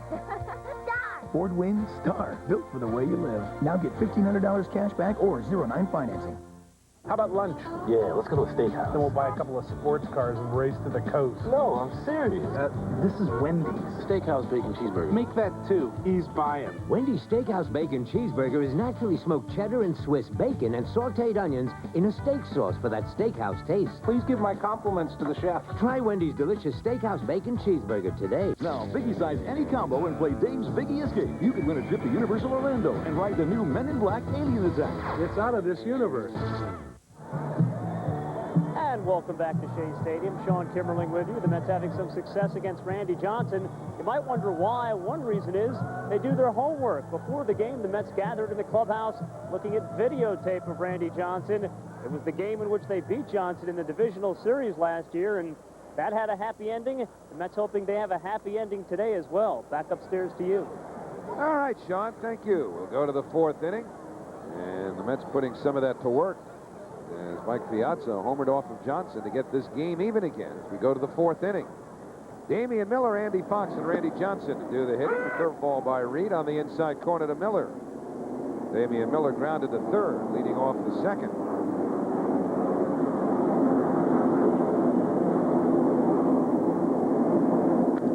And the fastball in the air to center. Jay Payton puts it away, one down. So Miller 0 for 2 now. It'll bring up Andy Fox. Number 6, Andy Fox.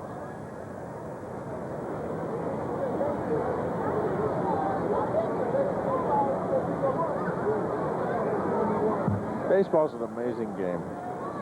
You come here and you see these two pitchers, and you look up at that scoreboard, and forget the runs right now, but 11 hits in the game so far. And you kind of think that might be the total for 9 innings with these two guys pitching. Yeah, maybe, you know? if you get that many. You know, here we are. We're in the fourth inning. We played 3. I figure there might be maybe 9 or 10 hits in the ball game. Maybe 3 or 4 runs. Can't figure it. No. Absolutely can't figure it. Trying to make you play, I guess. Diamondbacks 3 runs, 6 hits. The Mets 3 runs on 5. Andy Fox tied up, goes around, and the count 0-2. And yet, you still get that feeling. One, if not both of these pitchers are going to settle in. And you may not see anything approaching that number of hits over the next 3, 4, or 5 innings. That's right. That's exactly right. Fox down on strikes. Third strikeout for Reed. 2 men away. Let's take a look at the Ford American League scoreboard this afternoon. Another busy schedule on a Sunday, and the Indians looking to make it 2 straight over the Yankees with a 4-0 lead in the 4th inning. The Tigers up a touchdown. Chicago and Detroit scoreless in the 5th. Everything else goes later on this afternoon in the American League, plus 1 game tonight. That will be Baltimore at Texas. So now it's Johnson, who was caught looking by Reed first time up. 1 ball, no strikes on Randy Johnson. And true to form, when he was called out on that strikeout in the 2nd inning, his head whipped around, and look at that. He did, too. He said, there he did it again. He looked back and said, what do you mean? So what you're saying is hitting is in his blood, even though he makes his living on the mound? You know what he's saying? If you're calling that pitch against me, you got to call the same thing as right when I'm firing it in here. To the right side, Alfonso plugs the hole, and the side retired. So, Reed showing signs now of settling in. He's retired 6 in a row. And in the middle of the 4th, Reed at 3. Your Toyota dealer has brought out all the bells and whistles because this Memorial Day they're offering 2.9, 4.9, or 6.9% APR on all new 2000 Corollas, or lease a 2000 Corolla VE for just $229 a month. No money down, 36 months plus taxes and fees. It's simple. With these great deals, you make out like a bandit. Better hurry. This Memorial Day event ends soon. And you're still sitting there? Go. Mr. Met versus Rocket Man.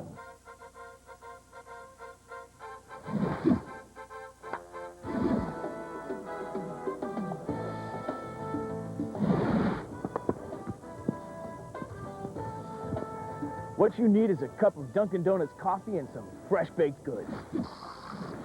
Hey kids, show up at Shea Saturday, June 3rd and receive a free Mets bucket cap, courtesy of Dunkin' Donuts' 50th anniversary celebration.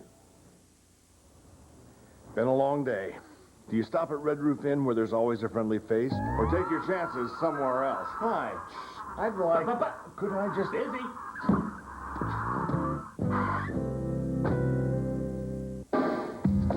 When it comes to keeping up with fashion, it's easy to be let down.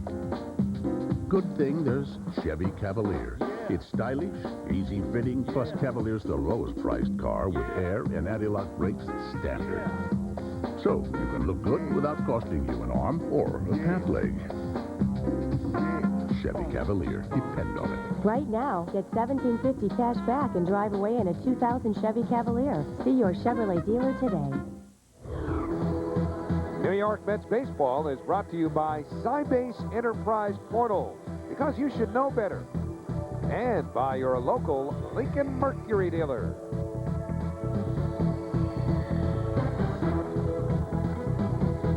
Pretty sight right there, isn't it?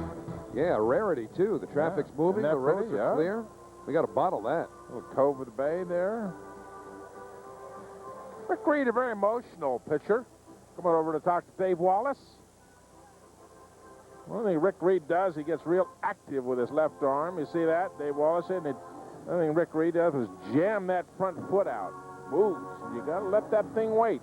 Let that thing wait. Don't be so aggressive with that. Don't fire that thing out there. Just, it'll get out there on its own. Just leave it alone. But, yes. The old saying goes, the best thing that a good pitcher has is an aggressive nature. The best thing he ever has going for him. The worst thing he ever has going for him is his aggressive nature. Control of that. Really, the control of that competitive nature. That's the important thing. So Rick Reed has shown signs of harnessing his. And now Randy Johnson pitching to Kurt Abbott, who fouls the second pitch back. It's 1-1. Abbott fouled out to the catcher Damian Miller in the first inning. That is one major sandwich. That is some serious stuff. Man, there's enough meat on that thing to feed an army. Some dainty bites there, too. 1 and 2 on, we got to make it last. 1 and 2 on Abbott.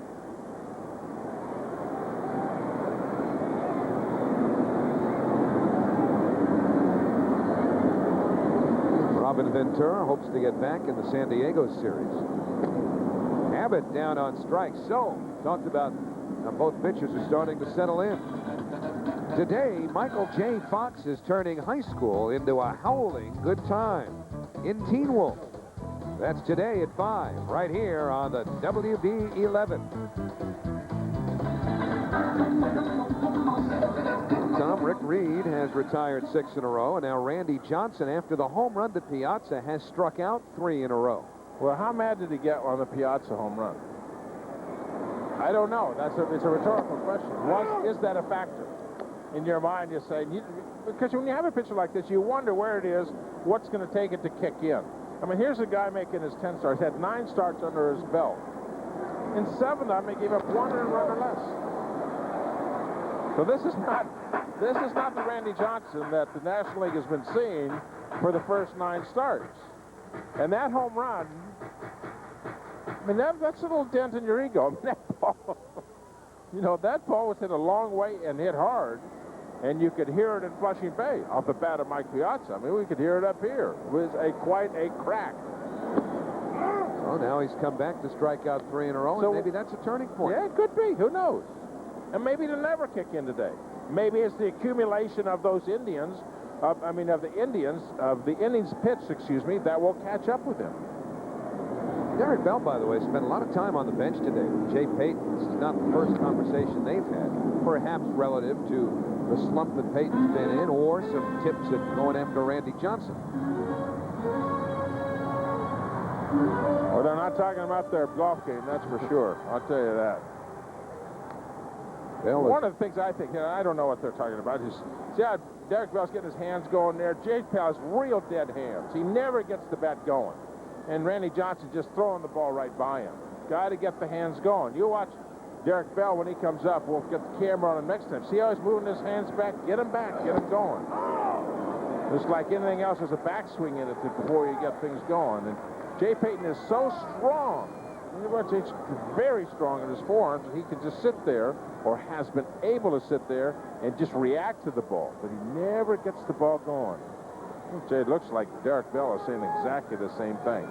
And we'll watch. This will be a payoff pitch to Ordonez, and it's chopped foul.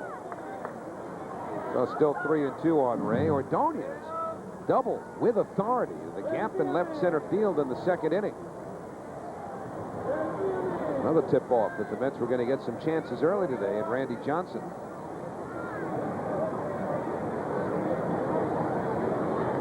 There's the previous pitch. He wanted that one. You could tell by the reaction, and frankly, Scarlett, I don't blame him. And as it turns out, it didn't make a difference because he went to get Ordonez and got him anyway. 5 strikeouts now for Randy Johnson, who's getting it going, including 4 in a row. Rick Reed. So after the home run, we got Zeal looking, Payton swinging, and then swinging strikeouts of Abbott and Ordonez here in the 4th before Rick Reed comes in. They may get that pitching duel yet.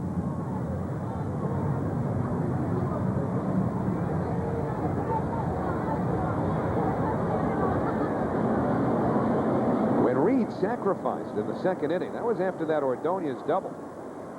Ray was at third with 1 out. Get him in. A couple of ground balls by McEwing and Bell stranded Ordonez. How about strikeouts, Howie? Look at this. All-timer, Matt Kilroy, 513 in 1 year. Yeah, you think Koufax and Randy Johnson and Nolan Ryan are good? Look at these numbers. Yeah, but 2 strikes were out in those days, right? You know what happens in that? And I went to Red Foley, and I went to a couple of other people. I said, were the rules different there? Because I went to Jay Horowitz's office and looked into it. There they are again. Look at all this. Look at these. And you know Matt Kilroy? You know how many innings pitched he had that year when he had 513 strikeouts? Probably about 600, huh?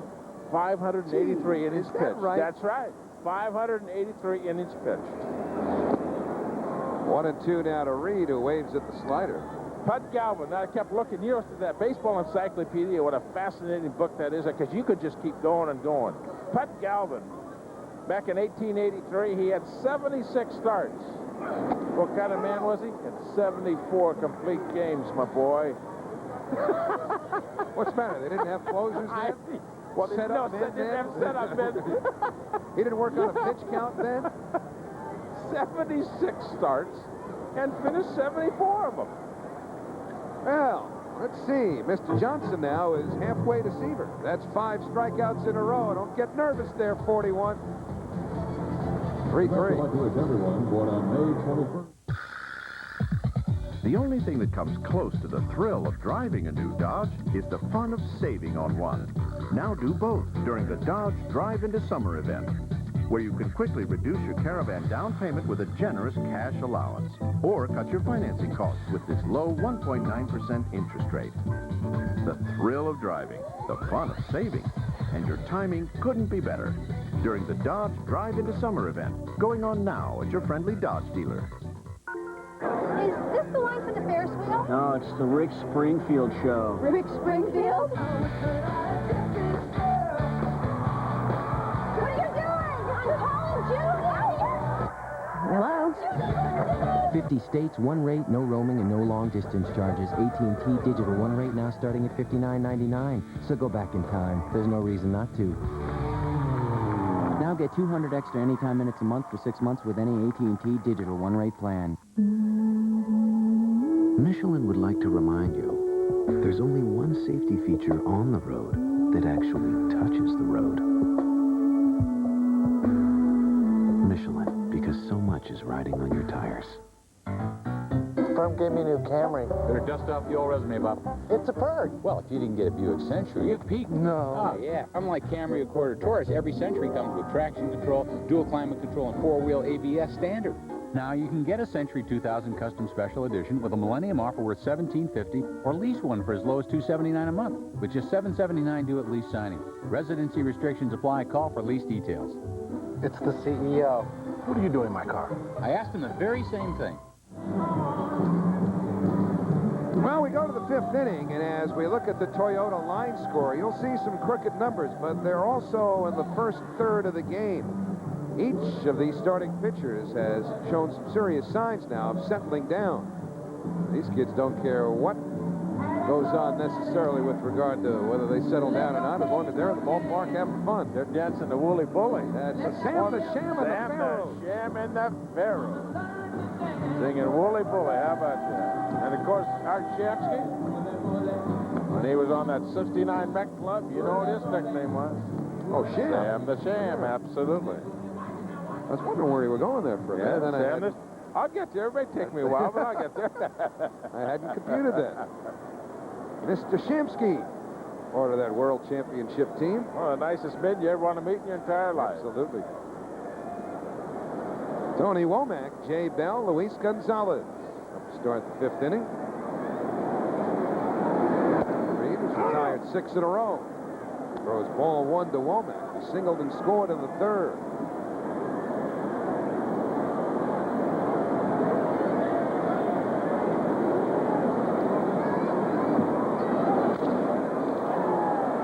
Bat, little flare, short left field, and it's McEwing with Jay Payton doing a pretty nice slide in behind him.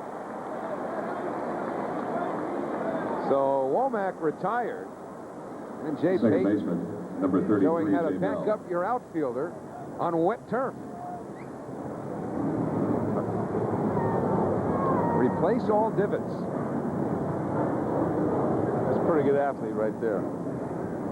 And he is frustrated hitting 200. What's he hitting? 214, whenever it was? Oh, yeah. 217. Coming in 217 and struck out twice. Man. If that were a golf course, there'd be somebody right on his neck now telling him, put that baby back. $5 fine for that. Never know. Pete Flynn might take care of that himself. Here's Jay Bell, struck out, single. Curveball sits high. 1 ball, no strikes on Bell. Talking about the evolution of the 2-hole hitter. Remember, Bell in Pittsburgh would lead the league annually in sacrifice bunts. He doesn't push too many runners along anymore. He's driving them home now. You know, sacrifice bunts are great. I mean, they're terrific. If you've got a starting staff like a Koufax, Drysdale, Osteen, and whatever, you get a chance where one run might be enough. And you know, the Pirate teams... Getting a little different. And the Pirate teams he played on never had that kind of pitching. No, that's my point. He did not have that kind of pitching. And they've always had that reputation. That lumber company reputation. No question. Danny Murtaugh was a great manager for the Pittsburgh Pirates. Managed Stargell and Clemente and the rest of them. You know what his theory was? Get 3 good swings in. You know that stuff about man on second, move, get him to third, but no, forget that. Get good, 3 good, and he was right. Because he had hit a Clendenin. I mean, they had a great hitting lineup. Clendenin, Stargell, Clemente, all the rest of those down through the course of the lineup. Get yourself 3 good hacks in that course of that at-bat. That's what he was after. More often than not, they'd bring the runners in. Now to be a payoff pitch to Bell. And it's rolled left side. Ordonez hurries his throw, gets it there. Nice play, Ray Ordonez, who, incidentally, in the games that he's been back now since missing 4 with that rotator cuff soreness, has not appeared to have any throwing problems whatsoever. One of the beautiful aspects of coming to the ballpark is seeing that kind of play. Ray Ordonez, nobody does it any better. A great balance. Great strength of the arm, going to first base. I really love that. That's a great part of the game. So 2 out, Luis Gonzalez the batter, and he's had 2 hits.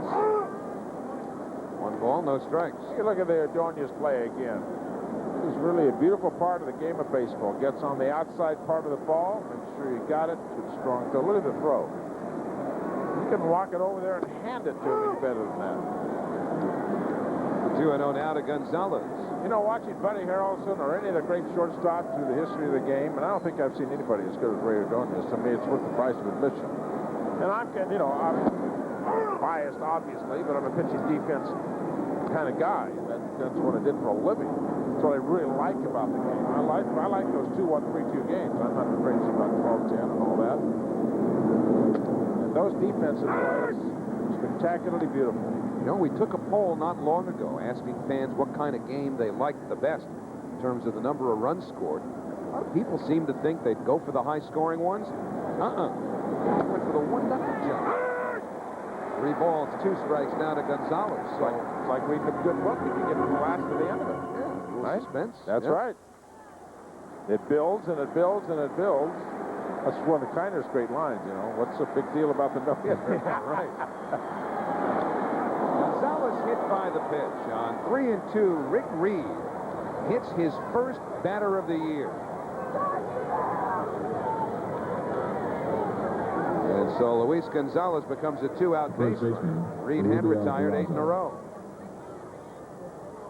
3-2, 2 outs. You can see the setup by Piazza, trying to go in off the plate a little bit too far. Yeah, that ain't all bad, Reader. We'll try and shrug it off with the Rubio Durazo coming up.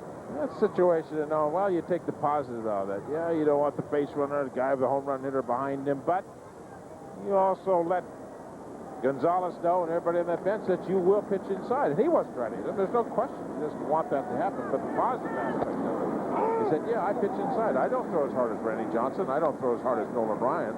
But I still throw inside. You got to protect inside. 1 ball, no strikes. Gonzalez at first. And a pop-up.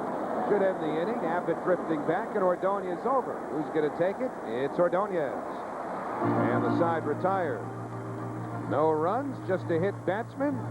And it'll be the top of the order. McEwing, Bell, and Alfonso coming up.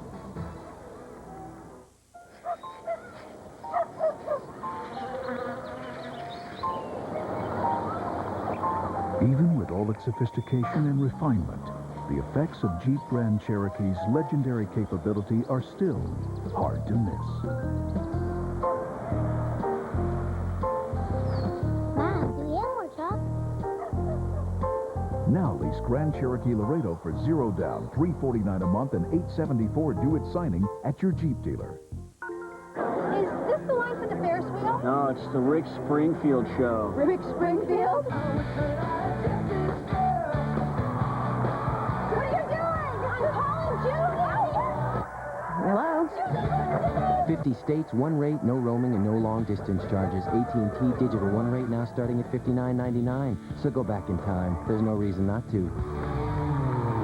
Now get 200 extra anytime minutes a month for 6 months with any AT&T digital 1 rate plan. What's wrong, Susie? Come on, guys.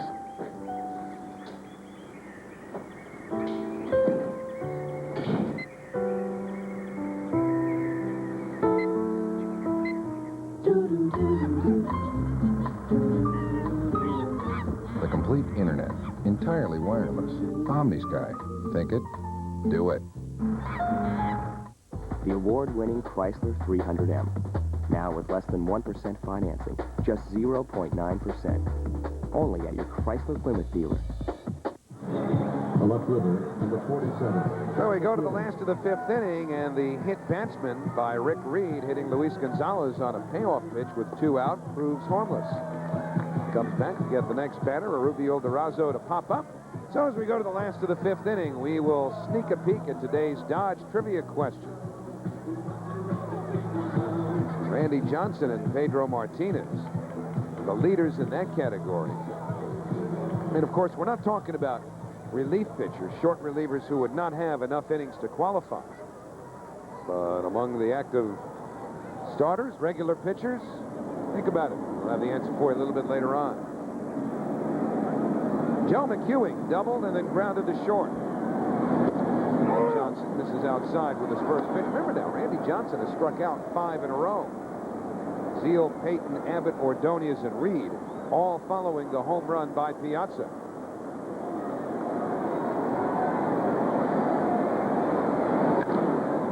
Grounded foul just past Cookie Rojas, 1-1.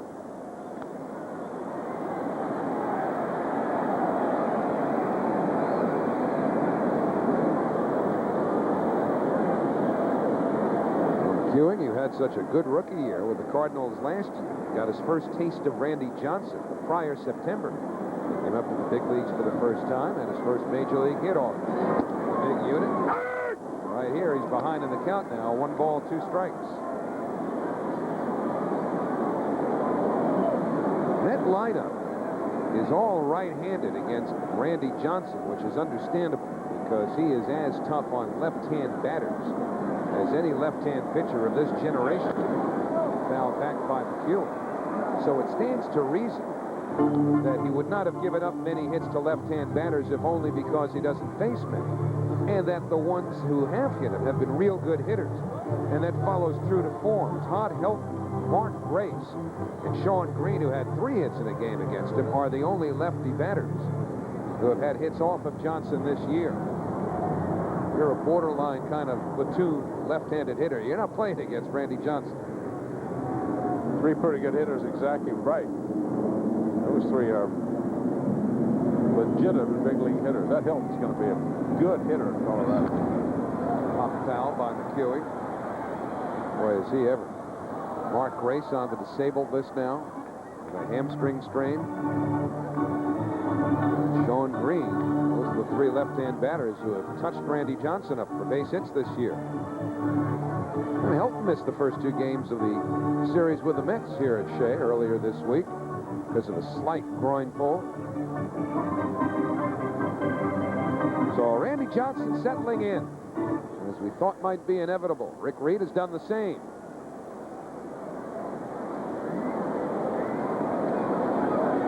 And the count 1-2 on McEwing. Johnson deals, and it's in the dirt. Behind McEwing, Derek Bell and Edgardo Alfonso. Well, you can bet the guys in that Met bench are telling McEwing to put the ball in play. There's no question about it.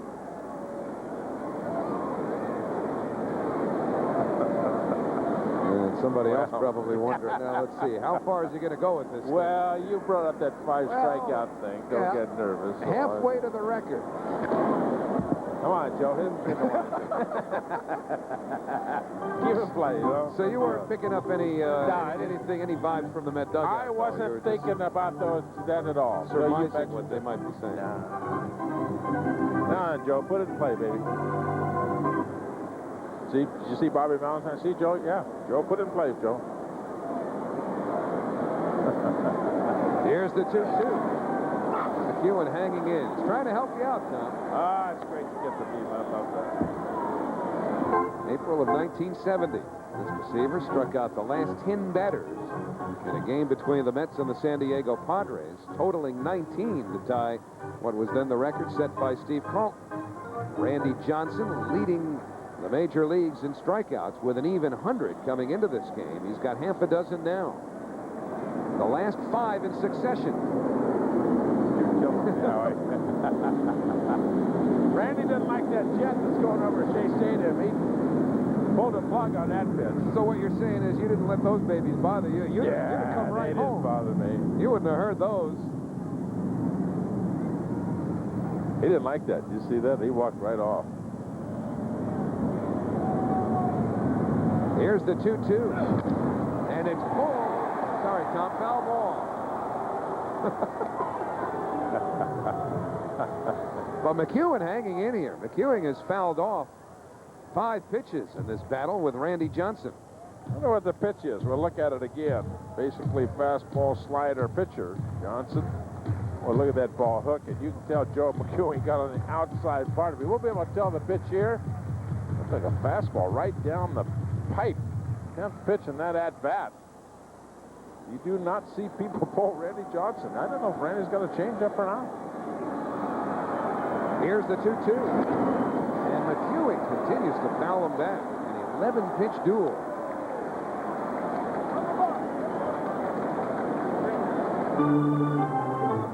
The thing about McEwing, too, when he puts the ball in play, virtually any play on a ground ball to the infield, certainly to the left side anyway, is going to be fairly close at first base because he busts it out of the batter's box as much as any hitter that we've seen come through here this year. He busted every part of the ball game, too. Offensively, defensively, run the bases. You're exactly right.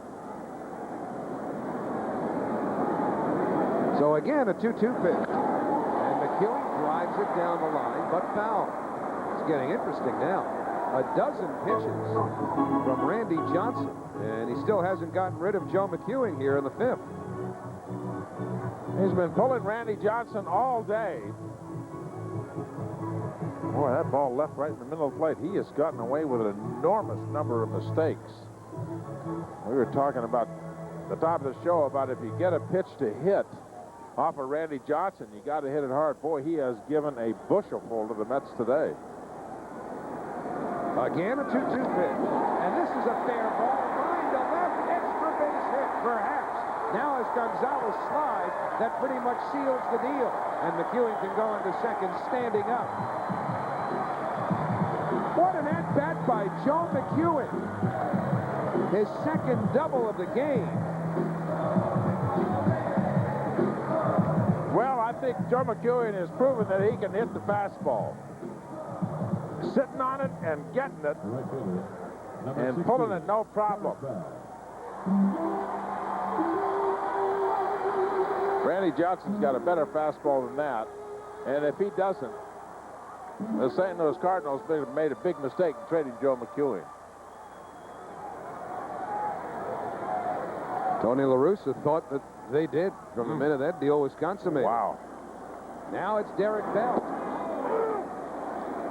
Ball 1 to Bell. Bell doubled in McEwing in the first inning. So that strikeout streak is over at 5. And now the Mets have pulled even with the Diamondbacks on the hit side of the board as well. Each team 3 runs, 6 hits. 1 ball, 1 strike now to Bell.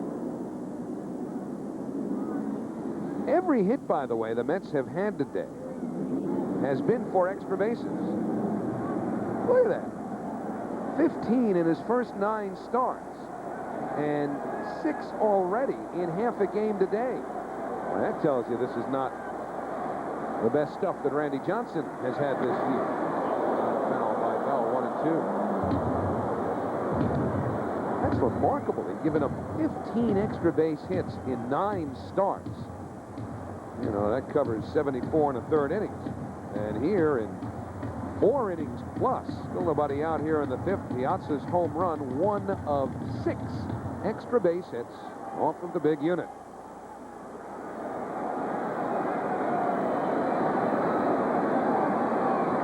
This will be a 1-2 pitch. And Bell hangs in.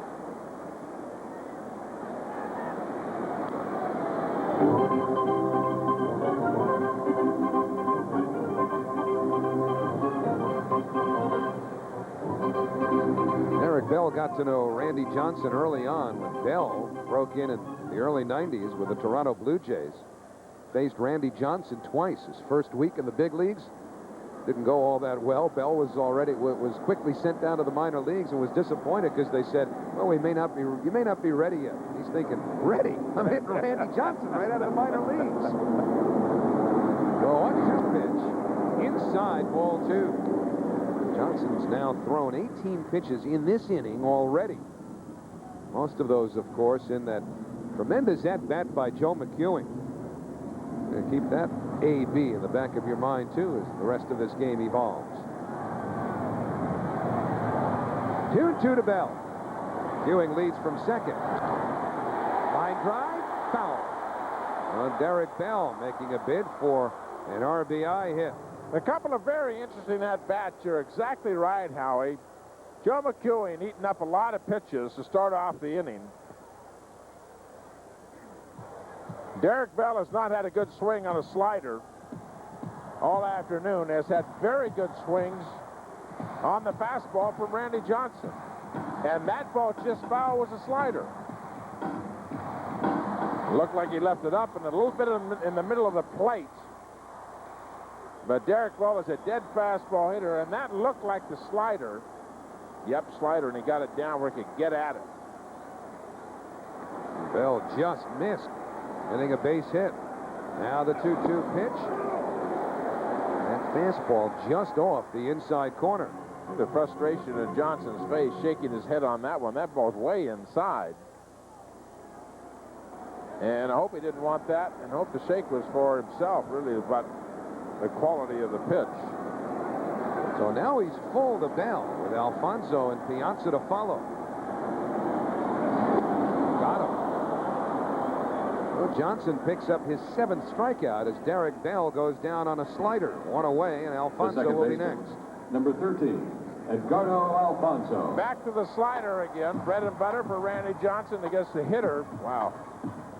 Who is a good fastball hitter. There's the intensity of Randy Johnson, a great competitor.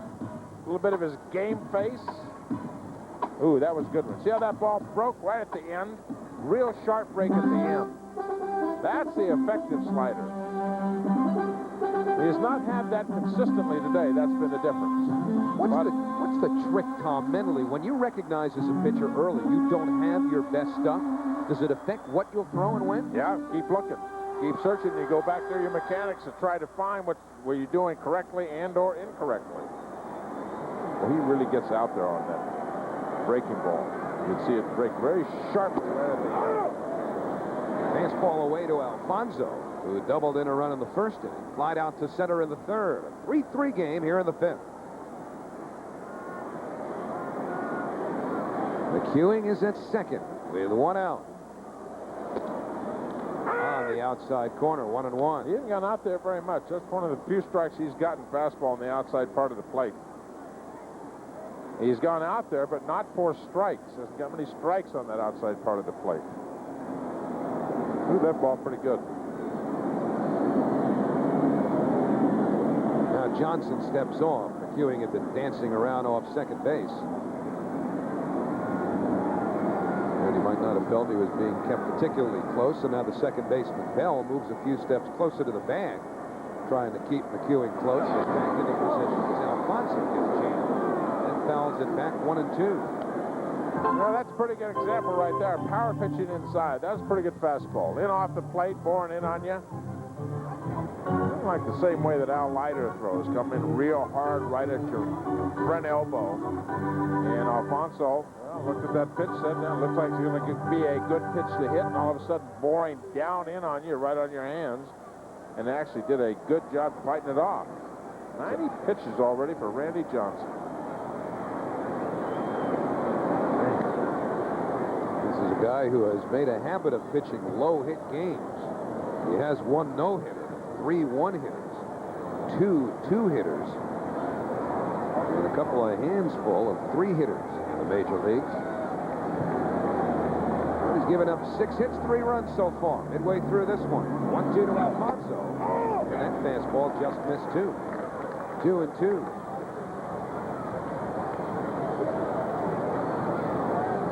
He hit a long one last time, and he's waiting on deck now, Mike Piazza.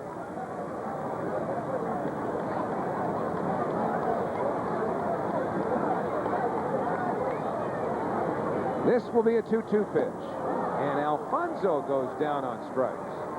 8 strikeouts now. It's been the slider each of the last 2 strikeouts for Randy Johnson. Last time up, Piazza launched one right to the spot where Sean Kimmerling is hanging out right now. Sean? Well, Howie, I'm far from a baseball historian, but this is the furthest home run I've ever seen hit at Shea Stadium. It's called 492 feet. We're in the green seats. My friend Melissa from South Amboy, New Jersey, caught it. She said she never in her wildest dreams imagined she'd be getting a souvenir today. Back to you. Well, the crowd's not going to cheer this time because Piazza will be walked intentionally. Now, this is a long way. What do they call that, 490-something? I don't know about that. That, I don't know about 492. That looks like a bit of a stretch. But, well, if it went 492, what is AG's ball? 630. I don't know. It's got to be 600. No, no, I'm saying if. I'm saying if. I agree with you. If that's 492. Right. I agree with you. I don't know. AG's ball hit in the runway up on the upper deck. I don't know that I'd ever seen a feet total attached to that AG home run. Right here, no chance for Piazza to duplicate this feat. I don't know. Well, maybe 492 is not so far-fetched. I don't know. Look at it. Now that's up above, the tier above. There's Tommy Agee off of Larry Jaster. I believe. Is that right, Howie? Yes. That's correct. Larry Chester, yeah. You're a better historian at that than I am, but that's the only fair ball hit in that upper deck. I saw one hit foul up there. You know that's by. You know a lot of this stuff. No. We don't mess around with that foul ball. And he was trivia. a pitcher. Oh, here we go. Don Cardwell. Cardwell. Excuse me. I was going to ask was you when a you did darn good hitter. No, not I. I didn't make the Dunkin' Donuts sign. Well, now it's Zeal behind of the count, 0-1. McEwing at second, Piazza at first. Ooh, that's a pretty good pitch right there. Wow. That one was popped, ladies and gentlemen. Todd Zeal said, yeah, you win that one. Look at the location and velocity. Whoa. That's pretty good fastball right there. Ooh. Straight back, still 0-2. He got to it, too. He got to that fastball and just missed it. Wasn't a real good pitch to hit, but he got to it. Dazio likes this challenge. There's a bit of a grin in there. I like this. He's checking him out right now. Johnson came down toward the mound to get another ball. He's thrown a bunch of balls out lately. And Zeal getting a close-up look at him. About a foot difference between those two. That's all. That is one intimidating sight when you got somebody who throws as hard as Randy Johnson does, as large as Randy Johnson is. And that follow-through brings him perilously close to the hitter. Zeal behind 0-2. Johnson deals. Nice stop by Miller. It's a pretty good play there by the catcher, Damian Miller, to keep the runners put. Well, he pretty well much knows where that slider's going. Shifting dead left, keeping his shoulders square. Slider, he knows it's going right. If it starts in the middle of the plate, I'll get down there underneath the hitter's feet. The 1-2 to Zeal, way inside again. So that's twice now. He's come inside hard on Zeal on the count 2-2. He is really pulling that ball inside. Look where Miller set up his left foot. Way over there. Behind Zeal. Yeah, he's protecting. He knows that slider, if it's going to miss, it's going to miss way over there. That's what he's protecting. 2-2 on the way. And Zeal goes down on strikes. So Randy Johnson goes to his slider to strike out the side in the fifth after giving up a leadoff double. And at the end of 5, it is still 3-3. Ready to fire. Your Toyota dealer has brought out all the bells and whistles because this Memorial Day they're offering 2.9, 4.9, or 6.9% APR on all 2000 Camry sedans, or get $500 customer cash back on all 2000 models. They've got to go, people, and what better way than with the best financing of the year. So get going. Scoot! This Memorial Day event ends soon. And you're still sitting there? Go!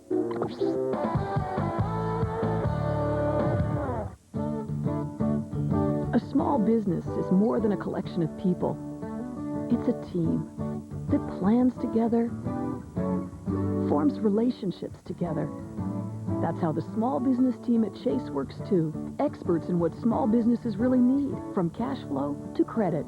Working together as a team to provide a greater range of small business solutions. So call Chase to see how our team can help yours. Chase, the right relationship is everything.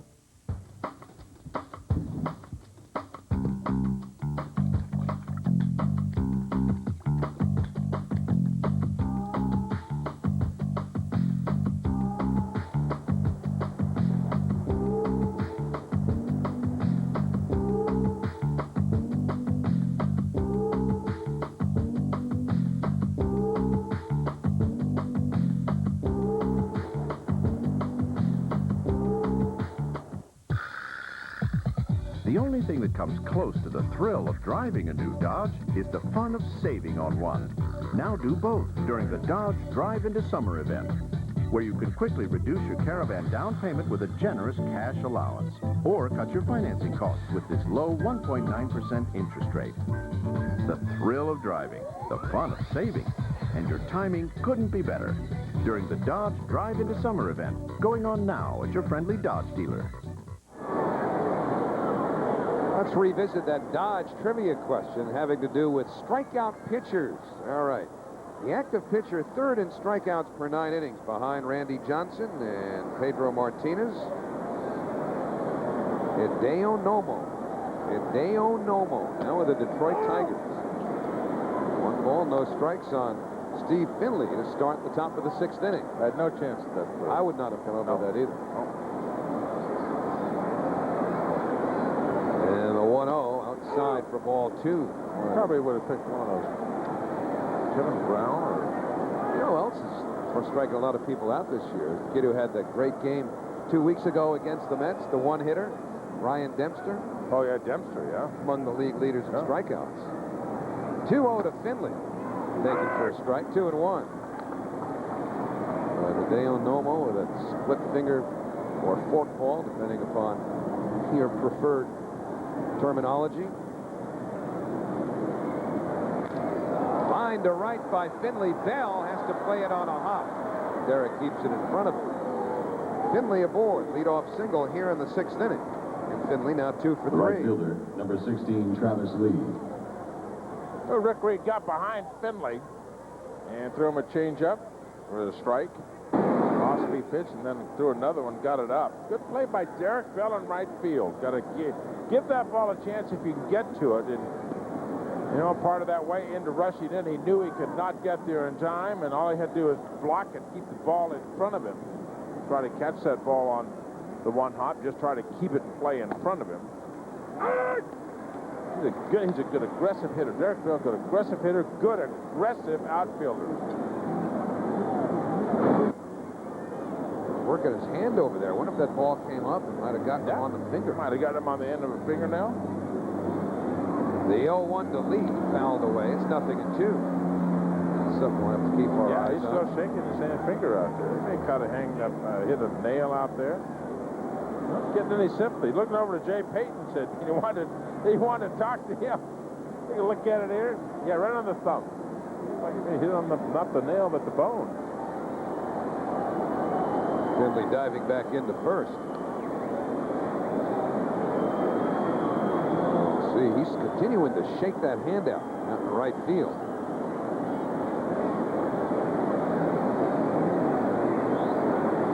It's his top hand on the bat, too, so something to be a little bit wary of. All he uses is his fingers, though.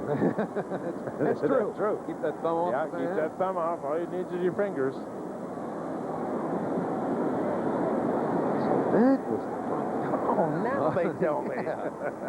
0-2 to Travis Lee. Deep to right field. Derek Bell just turns and watches. Home run, Travis Lee. And it's 5-3 Arizona.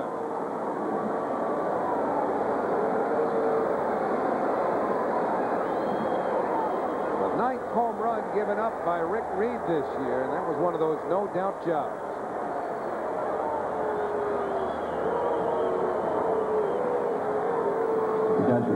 So after the single by Finley, Lee brings him around with a long ball.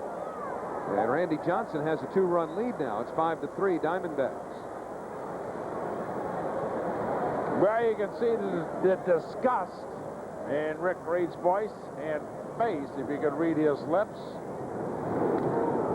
Line deep to right. Bell turned one way, now the other. And there's one out as Damian Miller gave it a pretty good ride. You hear talking about the term getting the ball up. And Rick Reed does not have the fastball to be able to get it up there. And Lee, a good fastball hitter. And Rick Reed cannot make his living up in that territory, no question about it. You know the amazing thing, a term you used right there, Howie, no doubter. And that was a no doubter. And that's a long home run up above that sign into that deck. You just put it in proportion to Piazza's ball. Nice stop there by Zeal. Reed gets to the bag, 2 away. Yeah, the home run Lee hit a little bit lower as it turned out, at least where it landed, than Piazza's was, with Lee's going into the Lowe's deck. But for a while, it looked like he was going into Piazza country there. Yeah? I know. I thought it was going to go on the same deck. That's just an indication of how much farther Piazza hit his ball. And that ball was crushed. Lee crushed that ball. So a good job by Reed to come back and get to the bag. And now Randy Johnson goes first ball hitting. Big hop for Ordonez. Johnson retired. However, Randy Johnson goes back to work.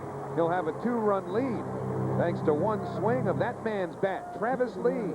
Middle of the 6th here at Shea. It's 5-3 Arizona.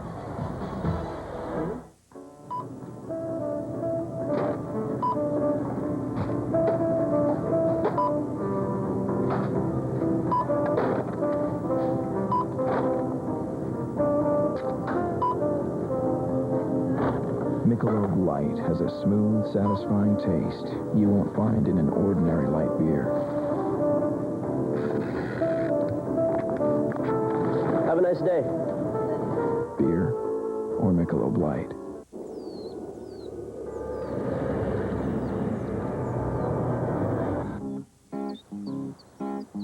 What a day for a daydream. What a day for a daydreaming boy. And I'm Jeep Cherokee. How will it change you? Now lease Cherokee Sport for 0 down, $269 a month and $794 due at signing, and get all this at no extra charge. You're tired. Do you stop at Red Roof Inn and get a quiet room you can always count on? Or take your chances somewhere else? Down, boys, down.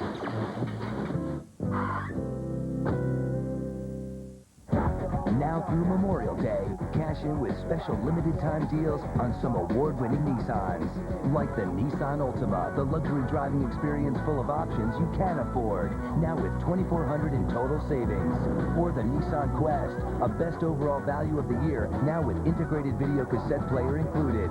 Get to a Nissan dealer for special offers, including $2,400 in Altima savings before May 31st. Nissan. Driven. Let's take a look at the Mets' upcoming schedule, brought to you by Taco Bell. Mets going to get on one of those planes after the game and head west to San Diego. 3 games with the Padres, 2 at night, 1 in the late afternoon, as far as New York time is concerned. And then 3 games against Mr. McGuire, Mr. Edmonds, and those home run happy St. Louis Cardinals next weekend. See Keith Osick of the Pirates, who is a catcher and was one of the great Suffolk County high school pitchers of all time. Decided to do, or it wasn't his decision, of course, that was Gene Lamont's, to do a little pitching last night with the Cardinals blowing out the Pirates. And Osick wound up giving up a home run to Thomas Howard. So, I mean, you could be a catcher with a howitzer for an arm, and you've got to throw farther from home plate to second base than you do from the mound, but this 60 feet 6 inches stuff isn't so easy, I guess. And Keith Osick found that out for himself last night. Foot's got to be in one spot. You don't get a running start at it. That's the thing, right? Well, Randy Johnson now with a 2-1 lead. Or a 2-run lead at 5-3 as we get set to start the home 6th inning. Jay Payton takes a strike. He'll be followed by Kurt Abbott and Ray Ordonez. So Payton has struck out twice. Johnson now with 9 strikeouts. Struck out 8 of the last 10 Mets hitters. Tommy talked about it early in the game. The pitchers go through certain crossroads even early. Yep. Minimize the damage in a couple of spots, and now he has a 2-run advantage.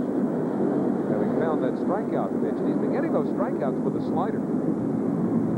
1-1 to Payton. And there is the slider, 1-2. I remember Derek Bell was talking to Jay Payton on the bench a couple of innings ago, getting his hands going, getting some movement, bat going. Well, that man loves to talk hitting. Yeah, that ball is coming in. It starts there, and then it comes in there. You got to hit it out front. You can't hit it when it's on top of your chest. Hit hard by Payton for foul. There's the off-speed pitch. He can get to the off-speed pitch. That's just pure strength. His hands don't move at all until he pulls the bat into the hitting zone. And what Bell was talking to Jay Payton about on that bench, but getting those hands going. See, they barely move. The hands don't move. He gets the bat head kind of in motion, but doesn't get his hands moving at all.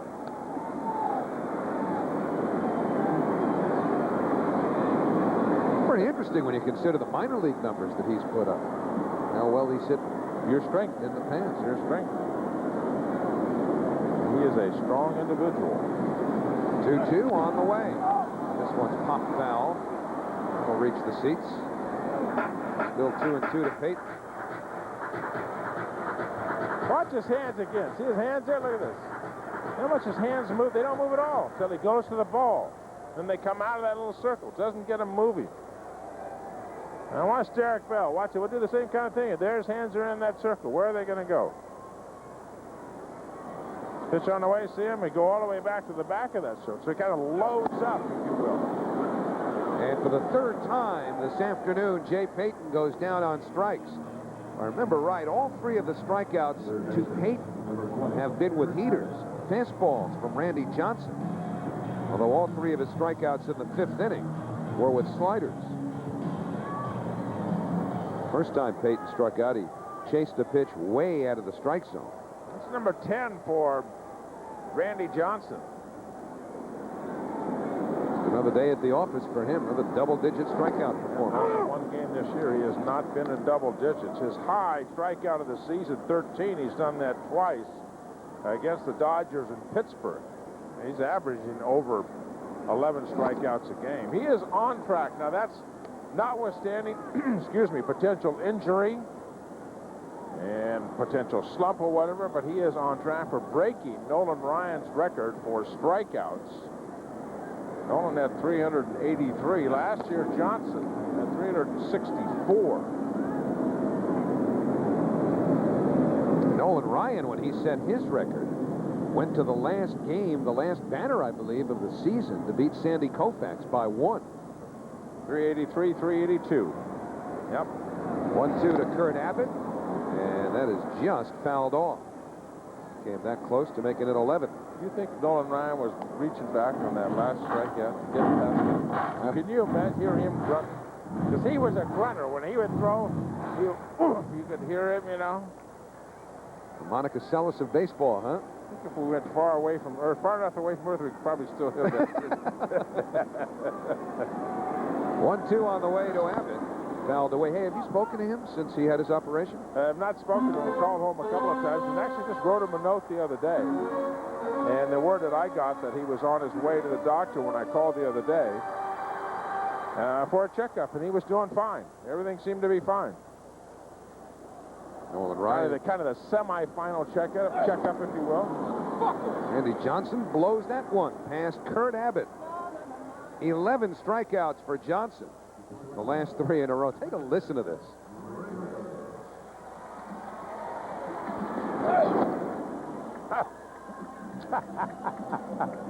You think? That was some sonic boom. You don't think he's putting some effort in this? He got that 2 runs on that board. He can smell them. He's trying to run into the barn, baby. Well, now it's Ordonez taking outside 1-0. So 11 strikeouts here. We're only in the 6th inning. See, that strikeout right there, that last pitch, the strikeout to Abbott. The pitcher can smell a strikeout, too. You can smell it out. You know, and that pitch, amazing, that last pitch, the strikeout pitch. A lot harder than those first fastballs. So you changing speeds, you can go up the ladder on the strikeouts as well. And that goes back to Piazza's home run. Ordonez makes pretty good contact. Finley with Lee, and the side retired. So, Randy Johnson, 11 strikeouts through 6 innings. 5-3 Arizona. Buffy will join her friends in the world of dreams. The season finale of Buffy. Tuesday at 8 on the WB 11. An all-new Angel. Tuesday at 9 on the WB 11. Firm gave me a new Camry. Better dust off the old resume, Bob. It's a perk. Well, if you didn't get a Buick Century, you peaked. No. Oh, yeah. Unlike Camry, Accord, or Taurus, every Century comes with traction control, dual climate control, and 4-wheel ABS standard. Now, you can get a Century 2000 Custom Special Edition with a Millennium offer worth $1,750, or lease one for as low as $279 a month, with just $779 due at lease signing. Residency restrictions apply. Call for lease details. It's the CEO. What are you doing in my car? I asked him the very same thing. Can and your computer systems give you any information you need? Let me just think. Hold on one sec. Let me just think of, let me just think. While you're thinking, someone else is doing. Sybase Enterprise Portals, because you should know better.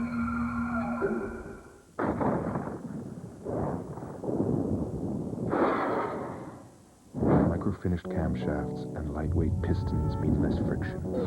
Less friction means more power. More power means suddenly the speed of light doesn't seem so fast anymore.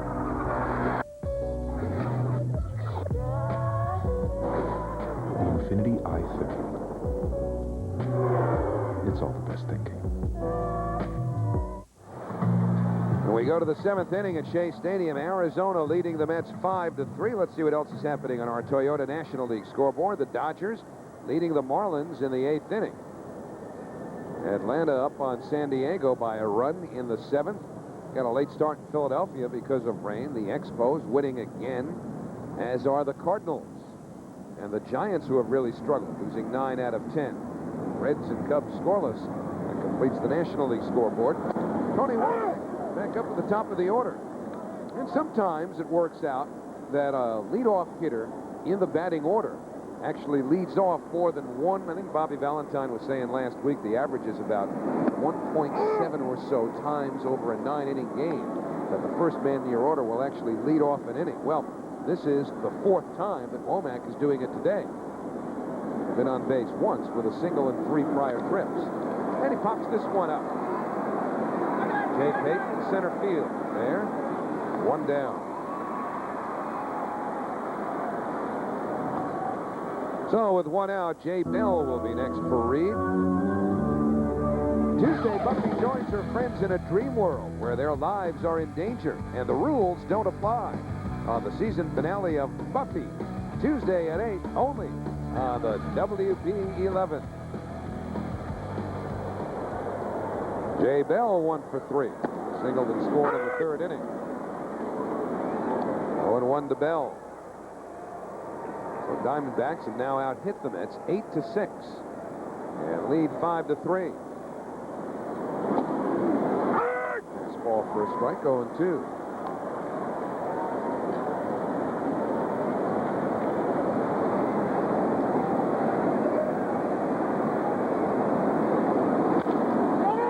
To the right side. Zeal bobbles Reed to the bag, and they make the play. So Zeal recovers with help from the hustle of Rick Reed. Little bobble by Todd Zeal at first. And then threw the ball behind Reed. This situation, you just want to get the ball right to the bag. Throw the ball right to the bag, not behind the bag. And the pitcher will get there. Good hustle by Reed. Get over there. That's his job. Get there. Cut up the line a touch, get the ball over to the bag. And play by Rick Reed, reaching back. Good body balance there. Boy, you hear that catcher in your ear every time that ball hit to the right side. You know, Duffy Dyer had that little squeal when he was a catcher, and he used to agitate the pitcher's stuff. Is that right? Get over there, get over there, get over there. I thought it was second nature to the pitcher. Pretty good reminder, though. Duffy wasn't going to take any chances. You know those Arizona State boys. They don't fool around. They want you to get over there. Oh, so that's what it was all about, an Arizona State USC thing. No. We were talking earlier about Art Shamsky, one of the nicest men you'd ever want to meet. Mr. Duffy Dyer in that same class as well. You ever get to know him, the Duff man? A little bit, just a little bit. An absolute prince. Absolute prince. Major League coach for quite a while, yes. Duffy Dyer. Yep. Milwaukee and others. 1-2 on the way to Gonzalez. Outside and low, 2-2.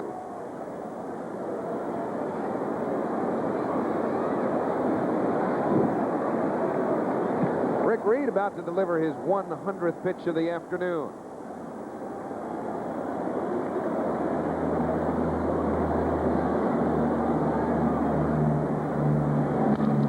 Breaking ball up the the middle. Nice play. Alfonso, can he get him? And the pick by Zeal says yes. So the side retired. One nice play leads to another. Time to stretch here at Shea. Now through Memorial Day, cash in with special limited time deals on some award-winning Nissans. Like the Nissan Altima, the luxury driving experience full of options you can afford. Now with $2,400 in total savings.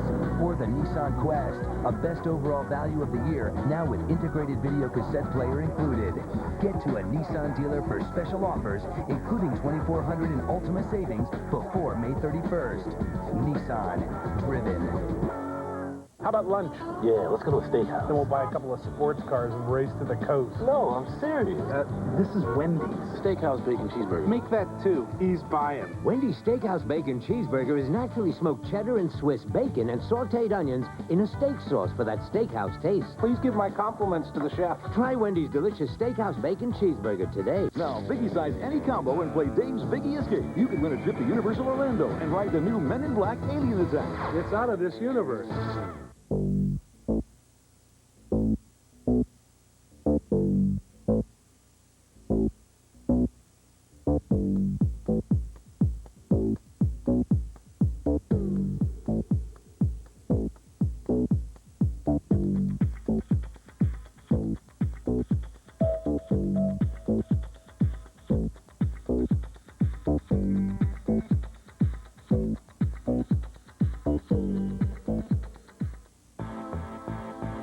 Lincoln invites you to sit back, relax, and read between the dotted lines. The Lincoln LS outscored Mercedes, BMW, Audi, and Infiniti to become Motor Trend's first global car of the year. It's just as competitive here. And Lincoln Navigator is now the world's most powerful full-size luxury SUV. One test drive is worth 1,000 commercials. Let's take a look at the Ford American League scores just before we go to the last of the 7th inning here at Shea Stadium. Indians all over the Yankees this afternoon. And the Tigers, who have really struggled, leading Boston. White Sox blanking Toronto. Everything else in the American League either later this afternoon or, in the case of Baltimore, at Texas tonight. Then on your left, Rick Reed is out of the ball game. Gave up that home run to Travis Lee, the fellow on your right. And so at the moment, 5-3 Arizona as Benny Agbayani bats for Reed.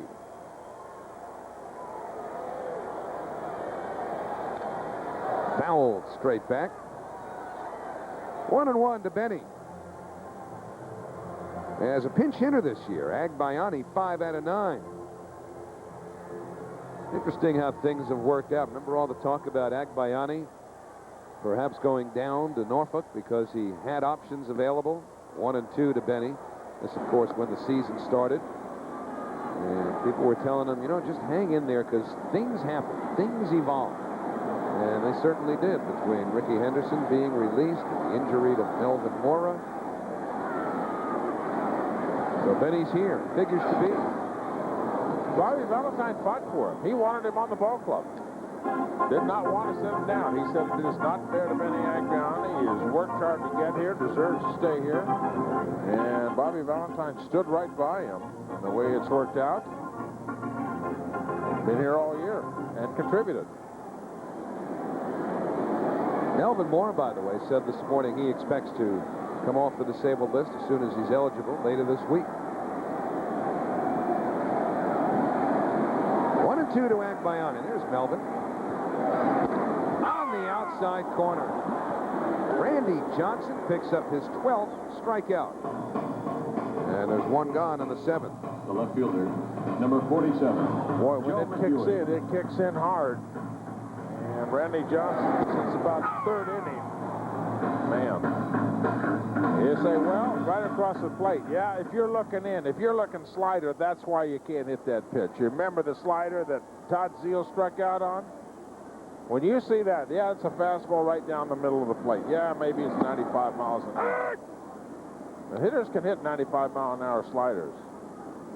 But when you see a hitter take that kind of pitch, slider was on his mind.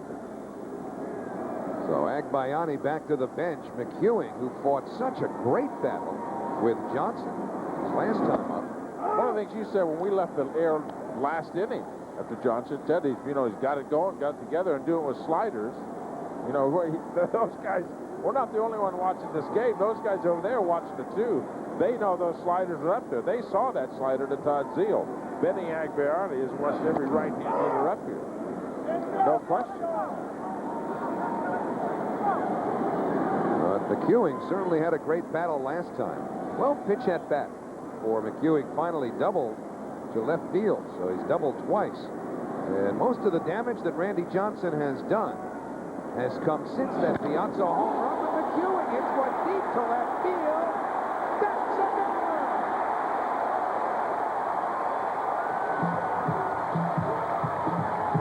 Randy Johnson evidently was not happy about a call made on the pitch before the one that McEwing has just hit out of the ballpark for his third hit of the game and makes the score 5-4. He went right at home plate umpire Tim Timmons, yelling something about that pitch was a strike. You can read his lips. Number 16, Derek Bell. So what a day for McEwing. 2 doubles and a home run. This is a one-run game, 5-4 Arizona. Take a look at the previous pitch, what Howie is talking about. And Randy Johnson wanted it. Take a look at it again. Where is it on the plate? No, that's inside. That's not a strike. One thing you have to do as a pitcher, okay, if you don't like the pitch, fine. Get it out of your blood and go to the next one. Don't come back with a mediocre pitch like that, or a guy that's been turning your fastball around. That's where you let the previous pitch affect each pitch after that, or a pitch after that. You got nobody to blame but yourself. He's still shaking his head. You got to get that stuff out of your mind if you're going to be effective. Fastball for a strike to Derek Bell. Remember, he started Bell off with a fastball in the first inning, and Derek hit it the other way for a run-scoring double. Now it's a one-run game. Mets have homered twice off of Johnson today, Piazza, and now McEwing. The 0-1 to Bell, another fastball right there. So quickly, 0-2. Martin. He's yelling at the umpire. That ball was straight. Don't be guessing slider on me. Tim Timmons behind home plate. Ball looked like it was inside to me. Into our overhead camera. Yeah, good call by Timmons. So 0-2 to Bell. Mark Connor, the pitching coach, went out to the mound immediately after the home run and after Johnson had gone at Timmons just to try and relax Randy Johnson. And the slider gets him. 13 strikeouts for Mr. Johnson. 2 away. Number 13, Edgardo Alfonso. Still looks a little bit peeved at that non-call. You know what I'm thinking about when we're talking about earlier in the game? Piazza hit the home run. After he hit the home run, 5 strikeouts in a row, then a double by McEwing, and then 3 strikeouts out in a row with an intentional base-off balls in between. Durazo over, but he has no play. Then a couple of other strikeouts the next inning. That was in the 8th inning. I mean the 6th inning. And now the home run. So you're suggesting you hit a home run, you pay a price. Home runs do not make Mr. Johnson happy. Let's say that, okay? Man. If he needed a kick in the butt, he got it that way. He got it. Piazza gave it to him with a home run. The 0-1 to Alfonso. Deep left field. Gonzalez to the warning track. This game is tied up.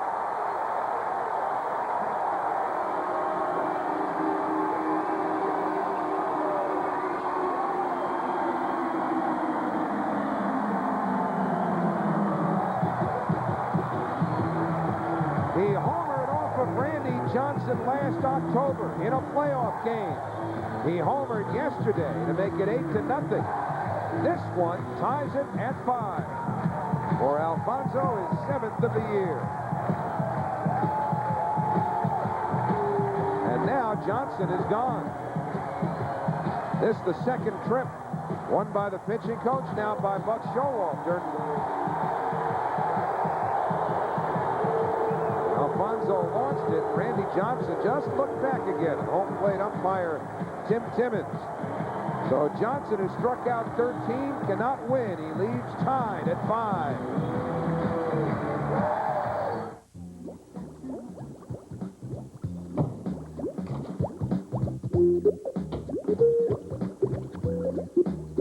Change isn't always easy. Circumstances beyond our control, the wonderful world of fish will not be shown. What? So we'd like to reassure you that even though we have a new name, you can still expect the same reliable, clean energy and efficient service we've always delivered. Instead, we'll be airing 2,037 ways to prepare tuna fish. And the promise of better ways to serve you in the future. So get your can openers ready. Excuse me, ma'am. Would you like to sit up front? Yeah, right this way. Keep on going. Okay, we're on final approach. She's all yours. Have a good one. Good thing airlines don't treat you like some online brokers do. Well, at National Discount Brokers, you're not alone, thanks to helpful tools like our real-time help desk. Just another way we take you under our wing. Want to have fun this summer? Surf our website and check out Puerto Rico is Fun for this year's greatest vacation packages.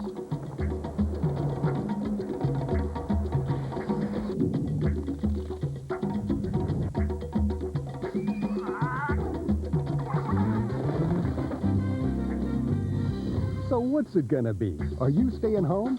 Guess you want to have fun, huh? Then visit prtourism.com. Do it for fun. What kind of beer you got? Food? Anything else? Haydn's Cello Concerto in C major. Which performance? Gorski, Piatti, or Chin? How's that possible? Our jukebox has every performance by every artist of every piece of music ever recorded. Could your business use the bandwidth to change everything? Ride the light. Quest. Mike Piazza steps in against Mike Morgan, who comes on in relief of Randy Johnson here in the 7th inning. A 5-5 game. Inside the Piazza 1-0. So Mike Morgan pitching with his 12th major league team in his 18th big league season.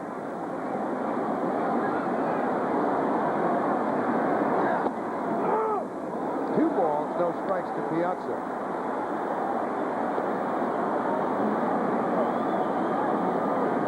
Incredible. All 8 of the Mets' hits have been for extra bases.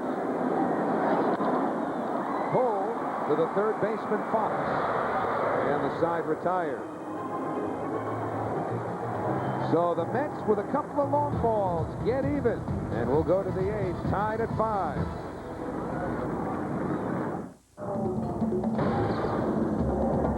When it comes to investing, experts say look for security.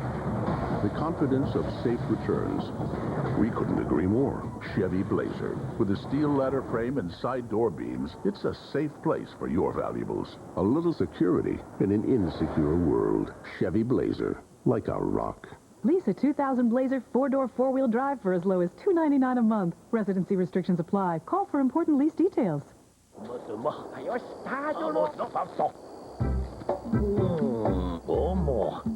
Shakiki. Momo. Shakiki. Ice Relish. Try it. Delicious.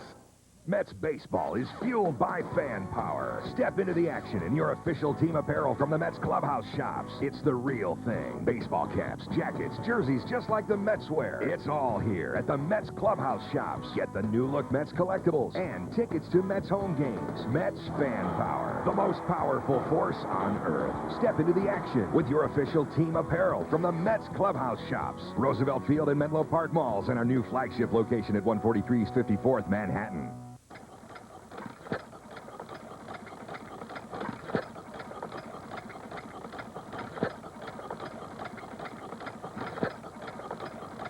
With gas prices the way they are, we'd like to take this moment to add a helpful little reminder.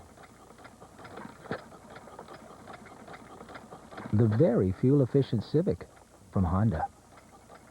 Now get special financing as low as 4.9% APR for 36 months on all new Civics.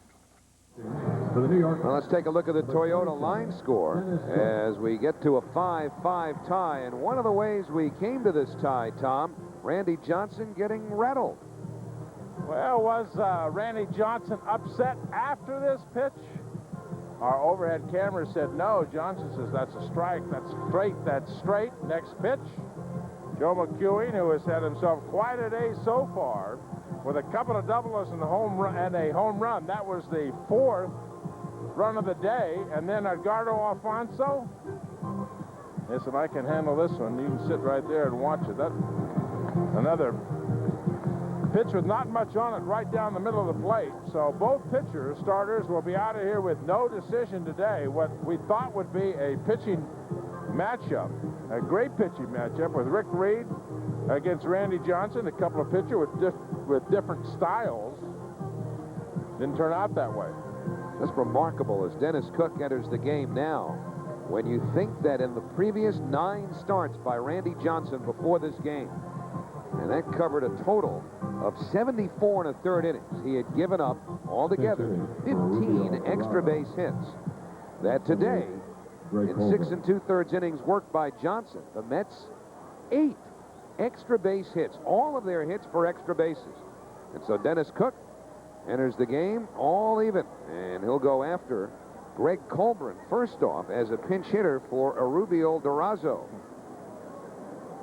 Diamondbacks had 3 left-hand hitters scheduled up here in the 8th inning, Durazo, and then Steve Finley and Travis Lee. So Colburn basically plays first base against the left-handers. Will pinch hit for Durazo, who went 1 for 3.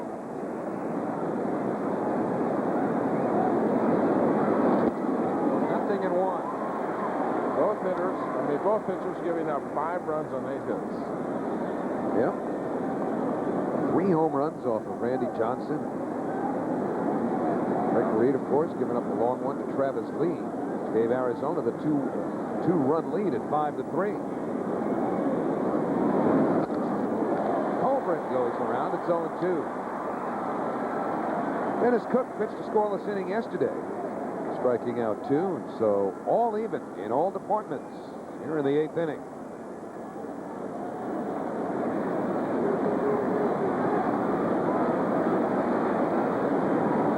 No balls, 2 strikes. And Colburn fouls it off. Bobby Valentine probably does not have John Franco available today. Franco pitched an inning Friday night, pitched part of an inning yesterday, but more importantly, it looked like he rolled that ankle on a play at first base. Told Bobby yesterday he could have stayed in the game if he wanted him to. Bobby took him out. Armando Benitez wound up closing out to pick up the save. Franco should be ready tomorrow in San Diego. The 0-2 to Colburn. Got him. Well, Dennis Cook gets into the strikeout party. Although Randy Johnson's the guy who's been throwing the party this afternoon with 13 strikeouts. Center fielder, number 12. The MasterCard Family Ticket Pack gets you 4 Mets tickets, 4 hot dogs, 4 sodas, and a copy of Mets Magazine, all for one low price. Call 718-507-TIXX and ask about the MasterCard Family Ticket Pack. So, 1 down here in the 8th inning. Steve Finley has 2 out of 3. He's driven in 2 runs. So Cook facing a left-hander here. Finley did not play yesterday, but in there today. Fly ball, deep right field. If this is fair, it's gone. And the Diamondbacks are back in front. 16th home run of the year for Steve Finley. And it's now 6-5 Arizona.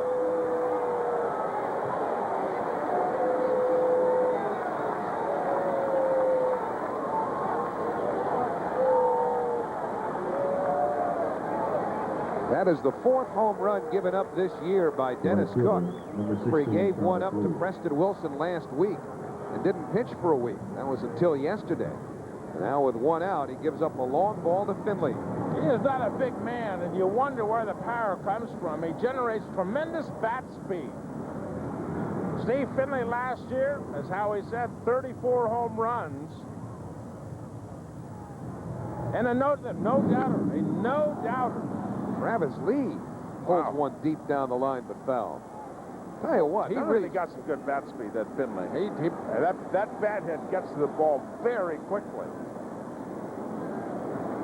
If that's 180 pounds, that's pretty hard, 180 pounds underneath that body. He's got to have some wiry string. His home runs today have not been cheapies by either side. 0-2 now to Lee. In particular, Piazza's and Alfonso's for the Mets. Lee's and now Finley's for Arizona. Well hit. Joe McEwing also with a home run. So 5 home runs this afternoon. And the 0-2 to Lee. With dirt. 1 ball, 2 strikes to Lee. Arizona right fielder. Randy Johnson cannot win this game. He was relieved by Mike Morgan, who's now the pitcher of record, as is Dennis Cook, who comes sidearm and gets Lee to bounce to first base, but a foul ball. That ball was fouled by about... Not much. 6 inches. Where was Travis Lee? In the batter's box. Stand at the home plate. Yeah. You were talking about that yesterday. About an attitude muscle or whatever. Let's see. Does he leave home plate? Nope. He must have good eyes. That was barely foul. It's pretty embarrassing if it's a fair ball. 1 ball, 2 strikes, fouled straight back. Well, that's somebody that comes out. You know, they paid him a lot of money. No time in the minor leagues.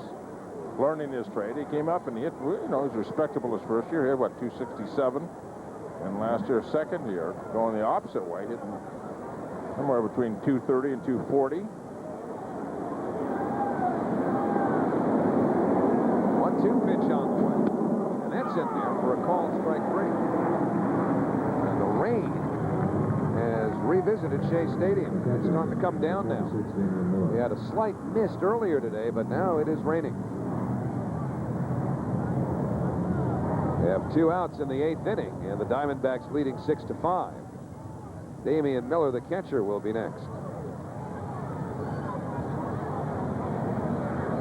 Just to get back to that point Tom made a second ago about Travis Lee, Diamondbacks actually talking about sending him down.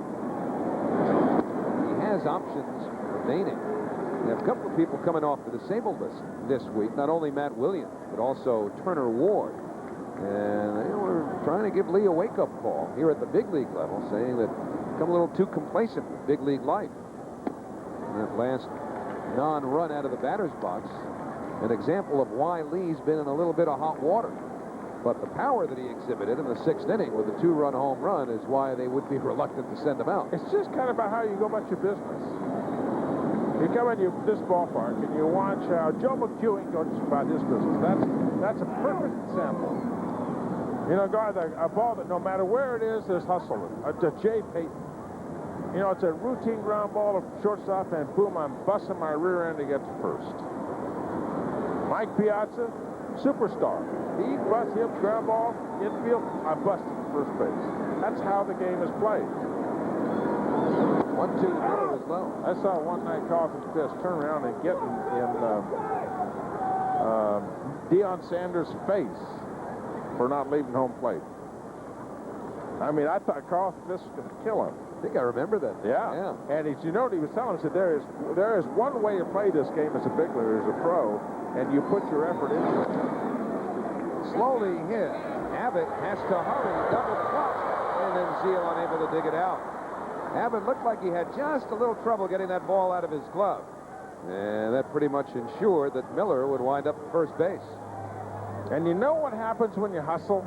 Third baseman, number 6. Yeah, this becomes a close play. Exactly right. You're exactly right. It does not become a routine 2-hopper and a throw out 5-3. Once the batter out of the batter's box, you got to go. You got to hustle, put the pressure on the defense, and you play that way all the time.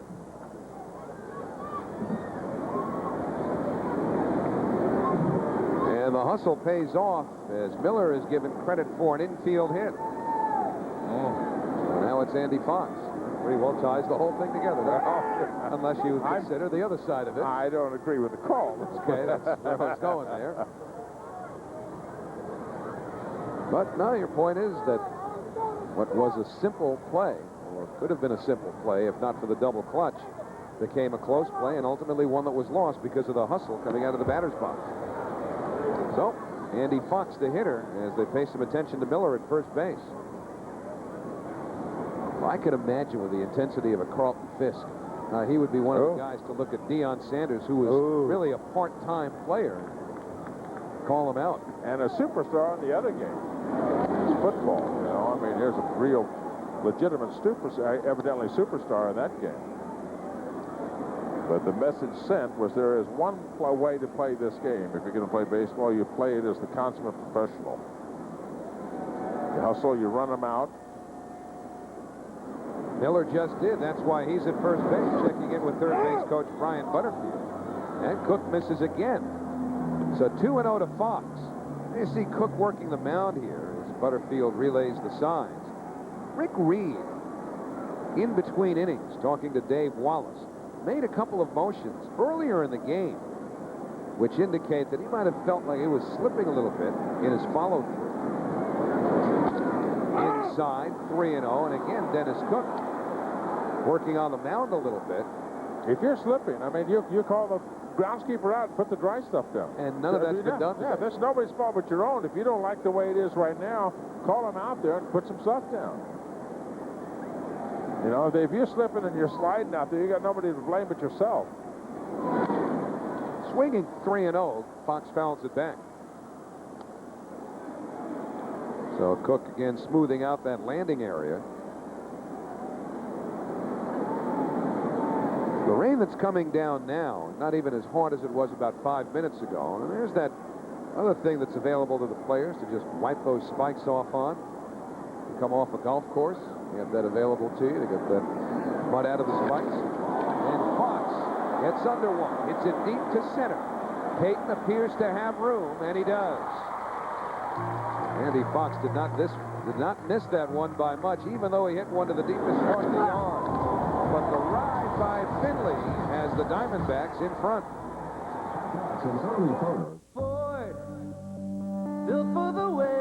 The professor's former student, Maggie, told him she discovered something incredible. I checked it out, and it was truly amazing. The discovery? Ford Explorer. With a V6 engine and control track four-wheel drive, Explorer gives you all the room and power to go beyond any boundaries. Sometimes the student is the teacher. Ford Explorer, built for the way you live with no boundaries. And now get $1,000 cash back or 3-9 financing plus $500 cash back. Our last semifinalist of the evening is Texas.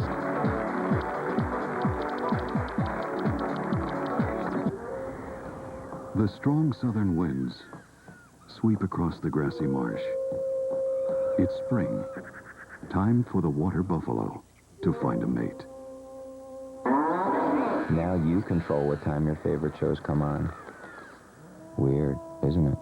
Replay TV showstopper. From Panasonic.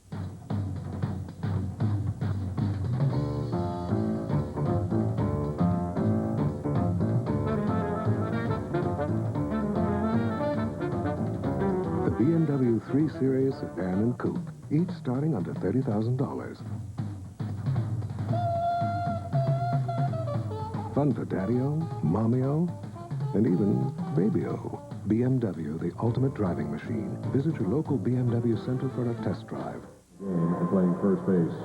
Last of the eighth inning, Greg Colburn, who hit for the first baseman Durazo, stays in defensively at first base. Our Jeep game summary featured Randy Johnson and strikeouts, but also some long balls. Mets hit 3 of them. And the home run by Steve Finley, one of 3 hits he's had on the afternoon, has Arizona in front as we go to the last of the 8th inning. So the Mets will send Todd Zeile to the plate to lead off against Mike Morgan. And Steve Finley, the center fielder, with the decisive blow so far.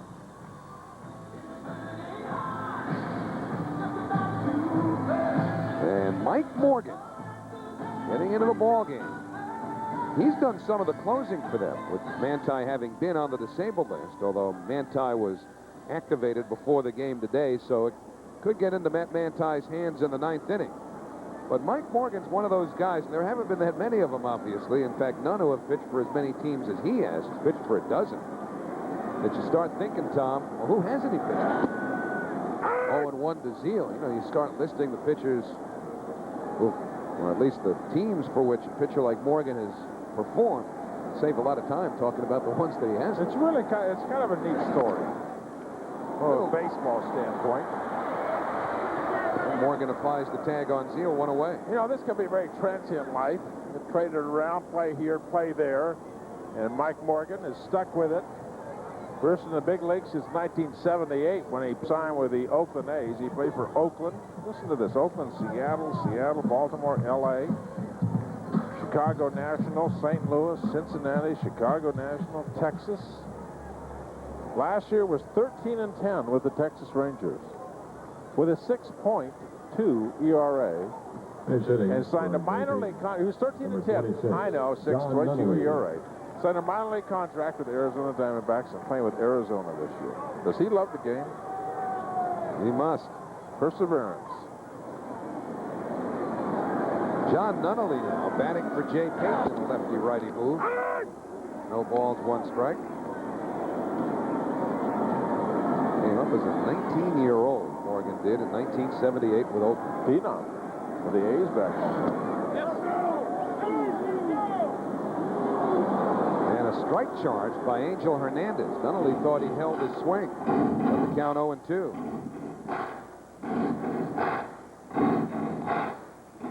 Nunnally, as a pinch hitter, has 3 hits and 16 at-bats.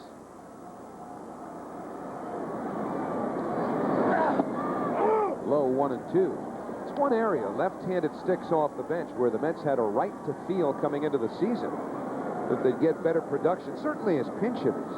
And you don't often see pinch hitters who have wild success, but both Matt Franco and Nunnally have struggled. Nunnally continues to do so. So he's down on strikes, 2 men away. Tuesday, don't miss the season finale of Angel. An ancient prophecy could spell disaster for the people Angel depends on most. Can he stop the hands of fate? Tuesday at 9 on the WV11. So not only down on strikes, and now Robin Ventura will bat for Abbott. Ventura with a slightly strained left thigh. Did not start yesterday, nor did he start today against Randy Johnson. But he's up there now with the Mets trailing 6-5 to bat against Morgan. Take it low, 1-0.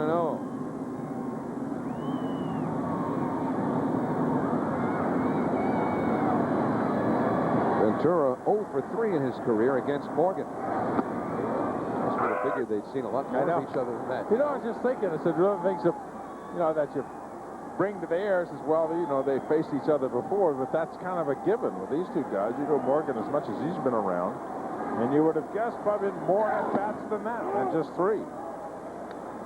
He's behind Ventura here, 2-1. Were they ever teammates? How's that? Well, the odds are, without even checking, they must have been. But then when you look up and down, I don't think he ever played for the White Sox. Yeah, I don't see the Chicago White Sox out there. Nope, Ventura or not. And Ventura hits it deep to right center. We got a tie ball game.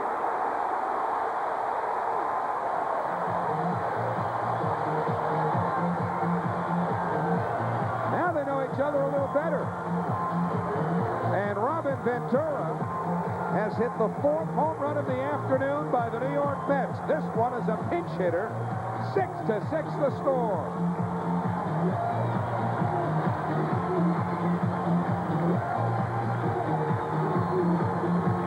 You see Bobby Valentine just motioning is now traditionally Ray Ordonez is hit in tie games. Bobby is calling Ordonez over towards the dugout. And let's see, Bobby's giving him a different bat. Now is he giving him Ventura's bat? Something's going on. I don't know what it is. He's giving him a little message here. Something. I don't know what's going on. Now, why or how would they have known that the bat that Ray was carrying was cracked? I think there was something going on. I think there was a little piece of communication going on, buying some time, maybe for the bullpen. Well, I got a theory. There's something going on. I mean, that wasn't... whatever it was, there was an ulterior motive for what just happened. I think Bobby Valentine's simply buying time for the bullpen or whatever. Or telling him to... you know, that would be a pretty interesting ploy. If you're bringing your player over to the dugout, you make like something's wrong with the bat, and you say, by the way, third baseman's deep, drop one down. Because they're going to hit for the pitcher up next anyway, but that's not obviously what's going on here. That's the way the wheels turn with Bobby. You never take anything at face value. You think, well, keep it guessing a little bit. Yeah, That's one of his better features, is he keeps the opposing manager guessing, but I think the whole objective here was buy time for the bullpen. He's telling Ray Ordonez, the old trick about checking the bat, pounding in the ground like it's like the bat. I haven't seen that done in a while. But, you know, that's the you're end buying result time. now. That's your buying time. Said to go up, you got to take a couple pitches. You know, Chesley's what he told him. You got to take a couple strikes. We need time in the bullpen. 2 balls, 2 strikes. I like it. I like it the way Bobby is pounding the bat in the ground. Like, sure. Yeah. While he's looking down that bat, he's telling Ray Ordonez, you got to take 2 strikes for me, big boy. And Ray's going to run that count off. No matter what happens, job well done, Ray Ordonez. The deal was, Mahomes had been warming up. And after the home run by Robin Ventura, Turk Wendell got up. Now with this game tied, Bobby wants Wendell in there. Should it stay tied going to the 9th inning? Payoff pitch toward Ordonez. Ball 4. So now Mark Johnson will be the pinch hitter. Johnson, a left-hand power hitter, will bat for Dennis Cook. Pinch hitting for Dennis Cook. Number 5, Mark Johnson. That's great. There's always an ulterior motive.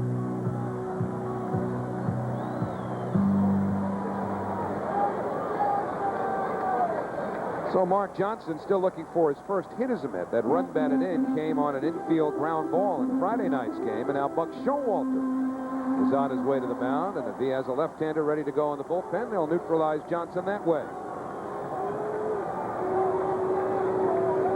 You would have thought he'd come out when Robin Ventura came up. I want all of you to get it's not because he forgot, not because he overlooked something. Get up right now. Just go to the window, open it. Managers, he's like Bobby Valentine. They do their homework. They're prepared when they come. They know what they want to do. They know what they're going to do in situations. Dennis Cook lamenting the home run that he gave up in the top of the 8th inning to Steve Finley. But he's off the hook, and now the signal has gone out to the bullpen. And so Mike Morgan will leave in a 6-6 tie. Buffy will join her friends in the world of dreams, where nightmares couldn't harm them until now. They're my friends. Buffy, that's not the way out. The season finale of Buffy. Then, a destiny revealed by an ancient prophecy. The friends Angel turns to for help are being sacrificed. The season finale of Angel after the season finale of Buffy. Tuesday, starting at 8 on the WB 11.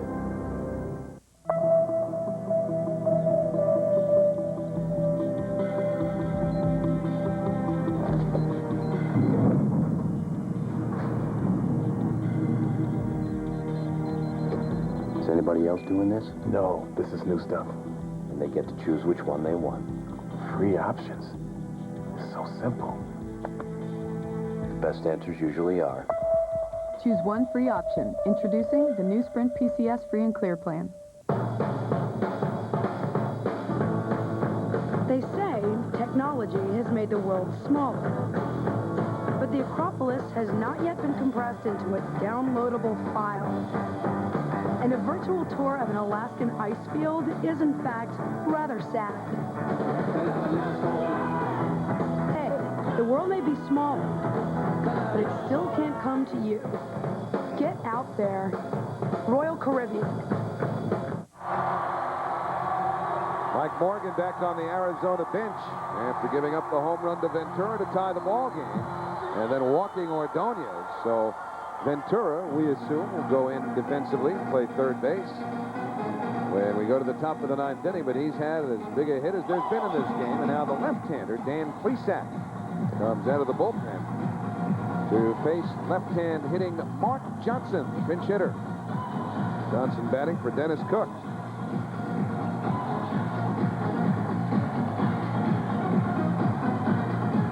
And in case you're wondering, well, you know, Manti's their closer. He's available now. He's on the active roster. Keep in mind, Matt Manti is one of those pitchers who does not like to come in with runners on base. Last year, not once did he enter a game with men on. He likes to start an inning clean. The manager, doesn't he like to come in with like 2 outs? Wouldn't you think? Oh, I don't know. A little trouble? You got me. Well, I'm in no trouble at all. They pinch hit Robin Ventura. This is your closer. Can you get 4 outs instead of 3? Oh, you mean even before Ventura? Yeah, okay. Before Ventura. You got 4 outs to get to win a ball game. Yeah, that's another story. I mean, just laid down the law. I said, no, I only do 1 inning, or what? I don't know. I shouldn't be facetious. You hear that more often than you would think around Major League Baseball. Well, this guy only pitches 1 inning. Well, I don't. But He's with my Manti, closer. I don't understand this. I don't either. But with Manti specifically, say the Mets get runners in scoring position here, history suggests he would not get into this game. Not here, not in this situation. The 0-1 to Johnson, way out in front. So Plesac, who can be tough on left-handers, ahead of Johnson 0-2. Of course, a couple of other factors. This is his first game off the disabled list, or would be if he gets into it. And the weather conditions here at Shea are far from ideal. Diamondbacks will go home after the game today. But he is back on the active roster. Ordonez at first with 2 outs. And the 0-2 to Johnson off the outside corner. Dan Plesac, once upon a time, a closer. And a pretty good one in the big leagues. He's had some arm problems over the years. As Joe McEwing, who's had the hot bat for the Mets today, waits on deck. Plesac's best years were with the Milwaukee Brewers. The 1-2 to Johnson. Side. 2 balls, 2 strikes. Bobby Valentine wanted to buy some time. He did it in a rather unique way after the home run by Ventura. Buy some time to change his pitcher in the bullpen. Had to get Wendell up.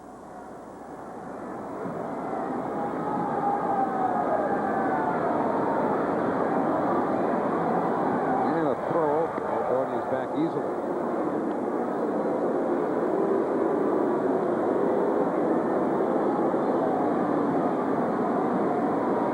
To the Brewers, where he had his best years, Plesac also has worked for the Cubs, the Pirates, the Blue Jays, and he went to the Diamondbacks last year.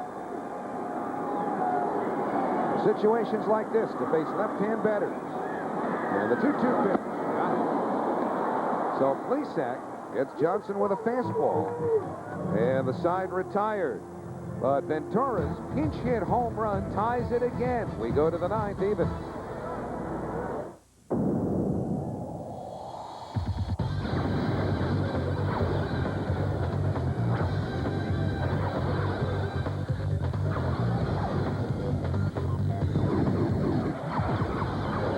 Until then, here's how you'll get your thrills.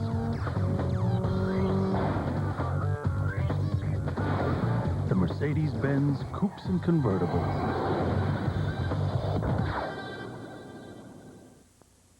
Dear Mom and Dad, the tournament's going well. I wish you were here. Hope to see you soon. Love, Annika.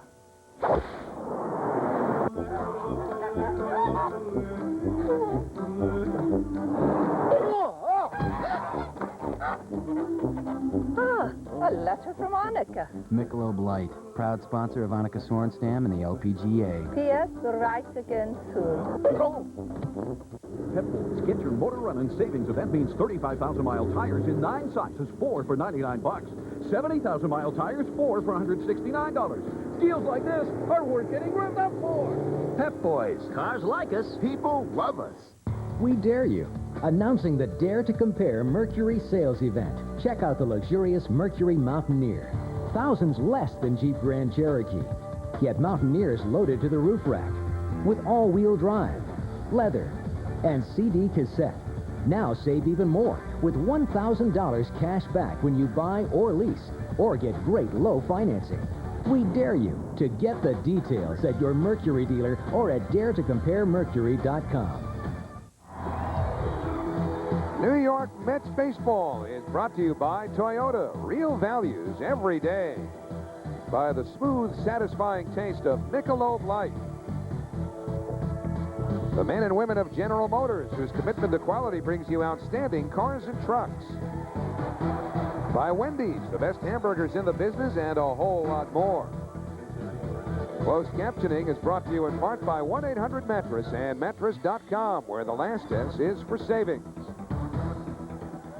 So some changes for the Mets. John Nunnally, who stayed in, or pinch hit, stays in left field, pushing Joe McEwing over to center field. Jay Payton out of the ball game. That's who Nunnally hit for. Lenny Harris, pinch hitting for Dan Plesac, takes a strike from Turk Wendell. And Ventura, who has the latest home run in this game, is at third base now with Wendell on the mound. Lenny Harris pulls it to the right side. Alfonso throws him out, one away. So Wendell gets ground ball from Lenny Harris. The shortstop, number 5, Tony Wendell had Womack. yesterday off. Pitched an inning without allowing a run, striking out 2 in Friday night's series opener. So back to the top of the order, and Tony Womack, who's had 1 for 4 today.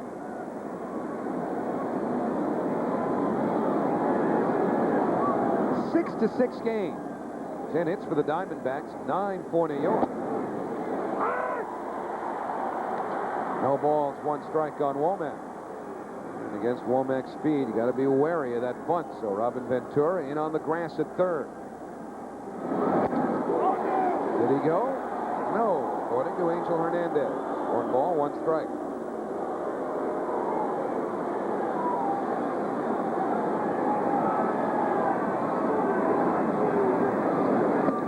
Way inside, 2 balls, 1 strike. Remember, it's been raining with varying degrees of intensity for about an hour now. So as Wendell continues to hop around trying to stay warm on the mound, keep in mind, too, that infield's a little wet, which could affect bunts or ground balls. 3-1 now to Tony Womack. 25th time that Turk has been called in from the bullpen. And when they made Turk Wendell, they threw away the mold. Yeah, I would think so. Don't see too many jumping jacks on the mound. Fouled away by Womack. I don't know if he was trying to stay warm or just get a little dirt out of those spikes. Put in those cleats, baby. His own way. In a very creative manner, that's right. That's conventional right there. Just dig in. Payoff pitch to Womack. Pulled to Alfonso. 2 down. So Wendell has thrown a couple of ground balls here in the 9th inning. Second Jay baseman, Bell will be number next. 33, Jay Bell.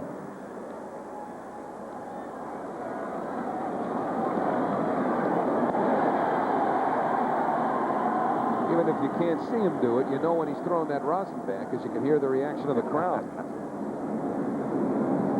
6 balls launched over the fences today. 4 by the Mets, 2 by the Diamondbacks. Bell 1 out of 4. Slider 1-0. I don't know for a fact, and this is my guess just watching Turk Wendell throw this year. He seems to be throwing that fastball a little bit more than his slider, going to that pitch a little bit more. Very effective slider. I think that's because he thinks that right-hand hitters are so aware of the slider that they expect it? I think that he's got a better fastball than he gives himself credit for, because his slider has been so effective for him. And that so many people, so many hitters expect that slider. And he has found that if he throws that fastball on the inside part of the plate, it gives him a pitch that one for inside, one for outside, and they really complement each other. He used to be, you know, slider, slider, slider, slider, slider. And he's gone back inside with that fastball, the right-hand hitter. There's the slider, yep, slider right there. So it's 2-2 to Bell. Wendell trying to get out of the ninth inning here. The Mets will have the top of their batting order scheduled up in the bottom half, all of whom have done some damage today. So 2-2 to Bell with 2 out, nobody on. Tie ball game. We're in the ninth.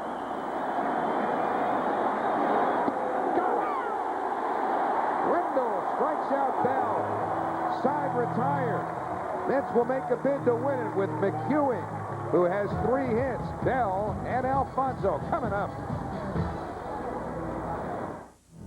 The season finale of Angel, a destiny revealed by an ancient prophecy. The friends Angel turns to for help are being sacrificed. The season finale of Angel. Tuesday at 9 on the WB 11.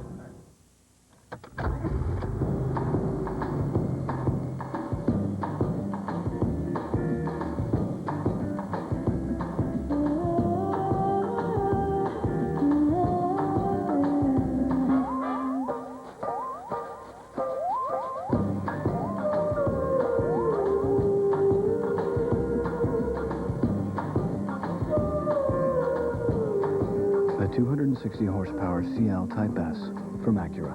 How about lunch? Yeah, let's go to a steakhouse. Then we'll buy a couple of sports cars and race to the coast. No, I'm serious. This is Wendy's. Steakhouse bacon cheeseburger. Make that 2. He's buying. Wendy's Steakhouse Bacon Cheeseburger is naturally smoked cheddar and Swiss bacon and sauteed onions in a steak sauce for that steakhouse taste. Please give my compliments to the chef. Try Wendy's delicious Steakhouse Bacon Cheeseburger today. Now, Biggie size any combo and play Dave's Biggie Escape. You can win a trip to Universal Orlando and ride the new Men in Black Alien Attack. It's out of this universe. The only thing that comes close to the thrill of driving a new Dodge is the fun of saving on one. Now do both during the Dodge Drive into Summer event, where you can reduce your down payment on Intrepid with this generous cash allowance, or save over $3,800 thanks to low long-term financing. The thrill of driving, the fun of saving, and your timing couldn't be better during the Dodge Drive into Summer event, going on now at your friendly Dodge dealer. 21-year-old Byung-Hyun Kim will take over the pitching for the Arizona Diamondbacks as we go to the last of the ninth inning. Kim from Korea made his major league debut last year. In fact, he did it right here at Shea Stadium, getting the Mets in order in the ninth inning. In fact, he picked up a save in that game by striking out Mike Piazza to end it. But remember our trivia question earlier in the day when we were talking about pitchers with high strikeouts to 9 innings pitched ratios, and we said, let's just keep this trivia question to the starters. Well, Kim, a reliever. Now, look at those numbers right there. The strikeout column, 32 in 18 and 2/3 innings. That's a ratio of 15.4 per 9 innings. So Kim can air it out, and will go after Joe McEwing, who has 3 hits, including a home run. And the side over. This is inside, 1-0. McEwing 2 doubles off of Randy Johnson and then a home run off of Johnson.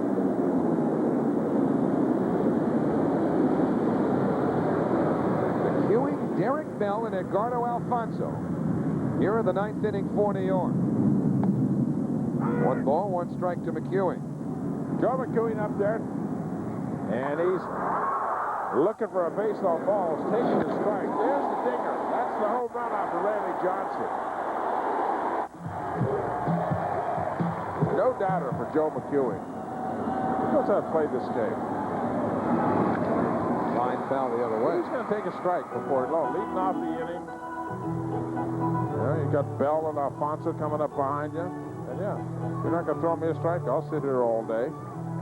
You hope that kind of hustle and enthusiasm is infectious.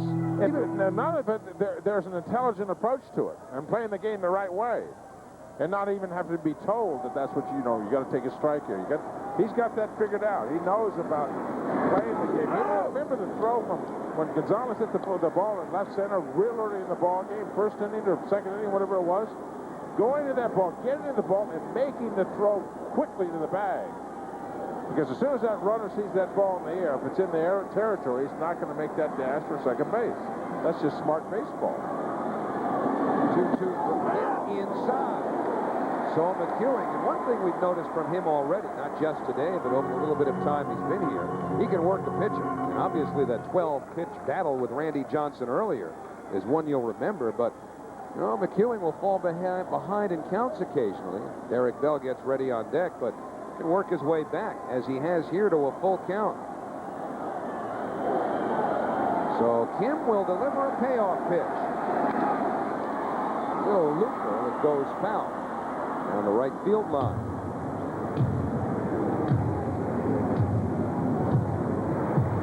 So still full to McEwing.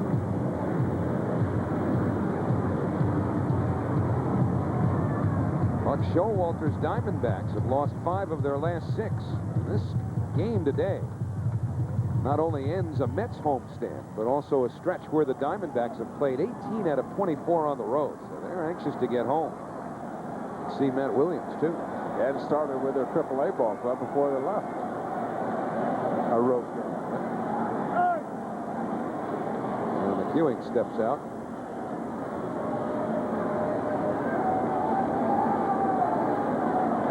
Diamondbacks will have tomorrow off before beginning their homestand on Tuesday against the Pirates. That's play tomorrow night in San Diego. So this will be a payoff pitch to McEwing. Outside, ball 4, and the winning run is on. There was some question whether McEwing had offered it that ball. Smartly, he took off for first base right away, not waiting for the call, which eventually came from first base up Marty Foster. Number 16. Well, Joe McEwing said, yeah, if you don't hustle that ball down, I'm going to get my chance of getting to second base. Way outside, breaking ball.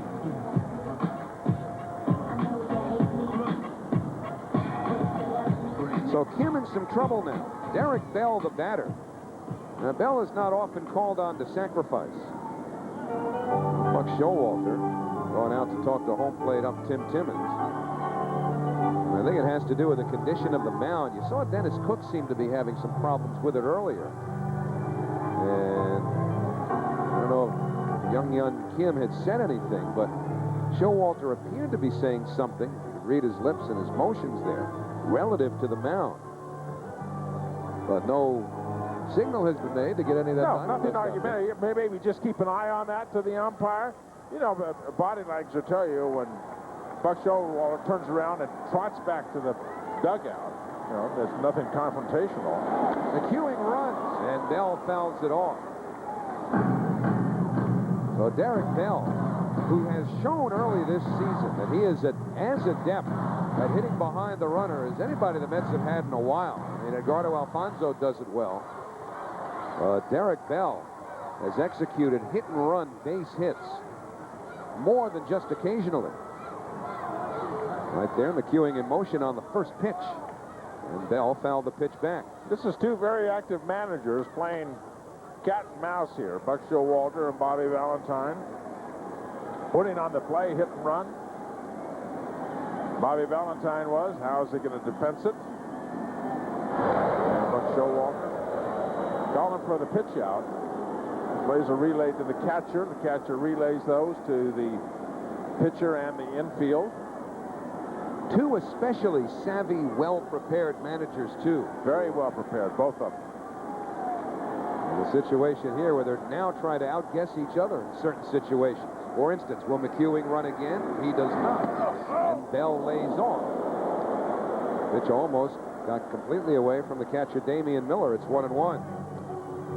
We've seen the guessing game in this series already on bunt plays, rotation plays. McEwing was running with the first pitch, which Bell fouled off, not running on the second, which he took way outside. Now, once upon a time, your 2-hitter, as we've talked about before, almost be guaranteed to bunt the runner up here in the 9th inning of a tie game. Derek Bell goes to right field very well, swinging the bat. And again, McEwing gets back. 2-hitter here, as well as with a lot of other ball players. Jay Bell over in Buck Showalter's dugout. very much the same way. You just don't give those guys up anymore. You know, Buck Showalter's watching Cookie Rojas. Now, the catcher is set up. Damian Miller behind no plate. Damian Miller looks over. That's Buck Showalter. Give him those signals. McEwing runs. Pitch taken for a ball. Miller's throw. Not in time. Stolen base for McEwing. And the winning run is in scoring position with nobody out. Well, you know they're going to be active. You know they're going to put players in motion. They're going to do something. And you watch Buck Showalter watching Cookie Rojas, and you wonder, well, does he have the signals? That's fair game if you can get them. If you're not smart enough to keep them away, you don't deserve to use them. But that was not the pitch out. If he'd had the signals or thought he had the signals, he would have called for the pitch out. He did not, and McEwing's safe at scoring position at second base. So now, with the count 2-1, and Bell having shown no inclination to bunt before, you certainly would not expect it now. Wouldn't rule anything out, though. As Kim delivers it, Bell takes a fastball for a strike. It's 2-2. He may not be bunting, but he's trying to hit the ball to the right side at minimum. And he's done that with some regularity. And he's good at that. He hits the ball with authority to the right side, hits the ball with power up that right center field alley. The first swing he had of the afternoon here against Randy Johnson, fastball, off the wall in right center field. So McEwing at second. It'll be a 2-2 pitch to Derek Bell. Way outside. He's got that big sweeping slider. And the count now 3 balls, 2 strikes. It's almost like a submarine pitch. And a couple of them have been so far out of the strike zone that they're not even close. Don't even give the hitter a chance to try to attack the ball. Makes you wonder about that 15 strikeout per 9 ratio. Payoff pitch to Bell. Breaking ball, foul back. And we wondered about that with Randy Johnson, though, when he started today, too, didn't we? No, he settled in. Yeah, he settled in. What did he end up with, 13? Yep, 13 strikeouts in 6 2/3 innings, but 3 home runs against him. One by Alfonso, who waits on deck. Derek Bell battling Kim here to a full count. So Alfonso getting ready. McEwing leading from second. And now Kim steps off. Boy, Joe McEwing does a lot of good little things. He's just trying to distract the pitcher. Has done well defensively. Stolen a base, home run, doubles. Little things, little bitty things. Managers like Tony La Russa and Buck Showalter and Bobby Valentine love players like that. As do the fans. So here's the payoff pitch. And a line drive right field, 3 over. Can't get it, Mets win.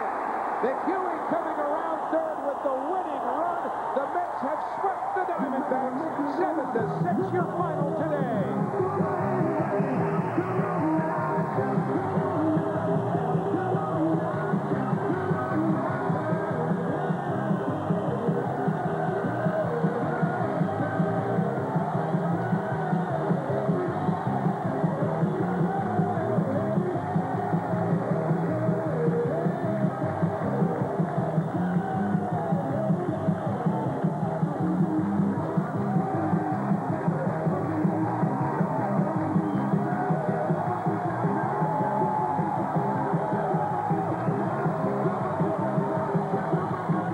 Derek Bell with another big hit. Travis Lee made an all-or-nothing attempt. For the Mets, 7 runs. And for Derek Bell, his second run batted into the game, and this is how it ended. Well, can he go to right field? Yes, that's what we said, Howie. And on the line, Travis Lee really made a pretty good play. Either going to win the game or potentially stay in the game there or not. And missed it by about 6 inches. What a day Joe McEwing had, and what a finish for Derek Bell. And the play of the game is Derek Bell's game-winning single. So Derek Bell, the hero, or at least one of them. Another of whom is standing by downstairs with Sean Kimmerly. Thank you, Howie. Here with Joe McEwing. Joe, 3 hits and the game-winning run. I think you're getting a nice introduction to the Met fans. You know, it was nice to come away with that with a W. You know, we scratched and clawed all day and battled. and had some big hits by everybody. You know, a total team effort today, and it's a big win for us. When Ricky Henderson was released, you got a chance to show what you can do, and maybe we'll see some more of Joe McEwing. Just trying to go out there and take advantage of every opportunity and try to be a piece of this puzzle to help this club win. You had more good swings against Randy Johnson than some guys have in a career. I think, you know, it's the ultimate challenge to go out there and face a guy like that, and, you know, it was a good day for us. All right, Joe McEwing, thank you very much. Mets win in dramatic fashion. Let's go back upstairs to you, Howie. All right, Sean, a good day and a good weekend as the Mets sweep 3 games from the Diamondbacks. Derek Bell, the game-winning hit, 7-6 New York. We'll be back in a moment. The season finale of Angel, a destiny revealed by an ancient prophecy. The friends Angel turns to for help are being sacrificed. The season finale of Angel. Tuesday at 9 on the WB 11. Money, you love the feel of it, right? But you won't love what Polly found on that 5. How gross are your greenbacks? Polly wants an answer. Tomorrow on the WB 11 News at 10.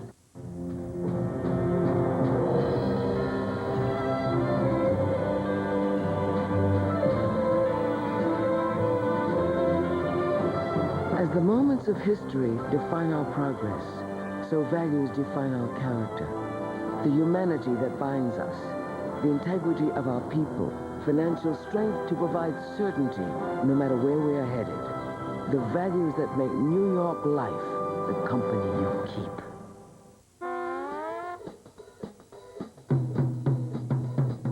With thousands of outlets, antique shops, boutiques, markets, galleries, museum shops, malls, and no sales tax on clothing,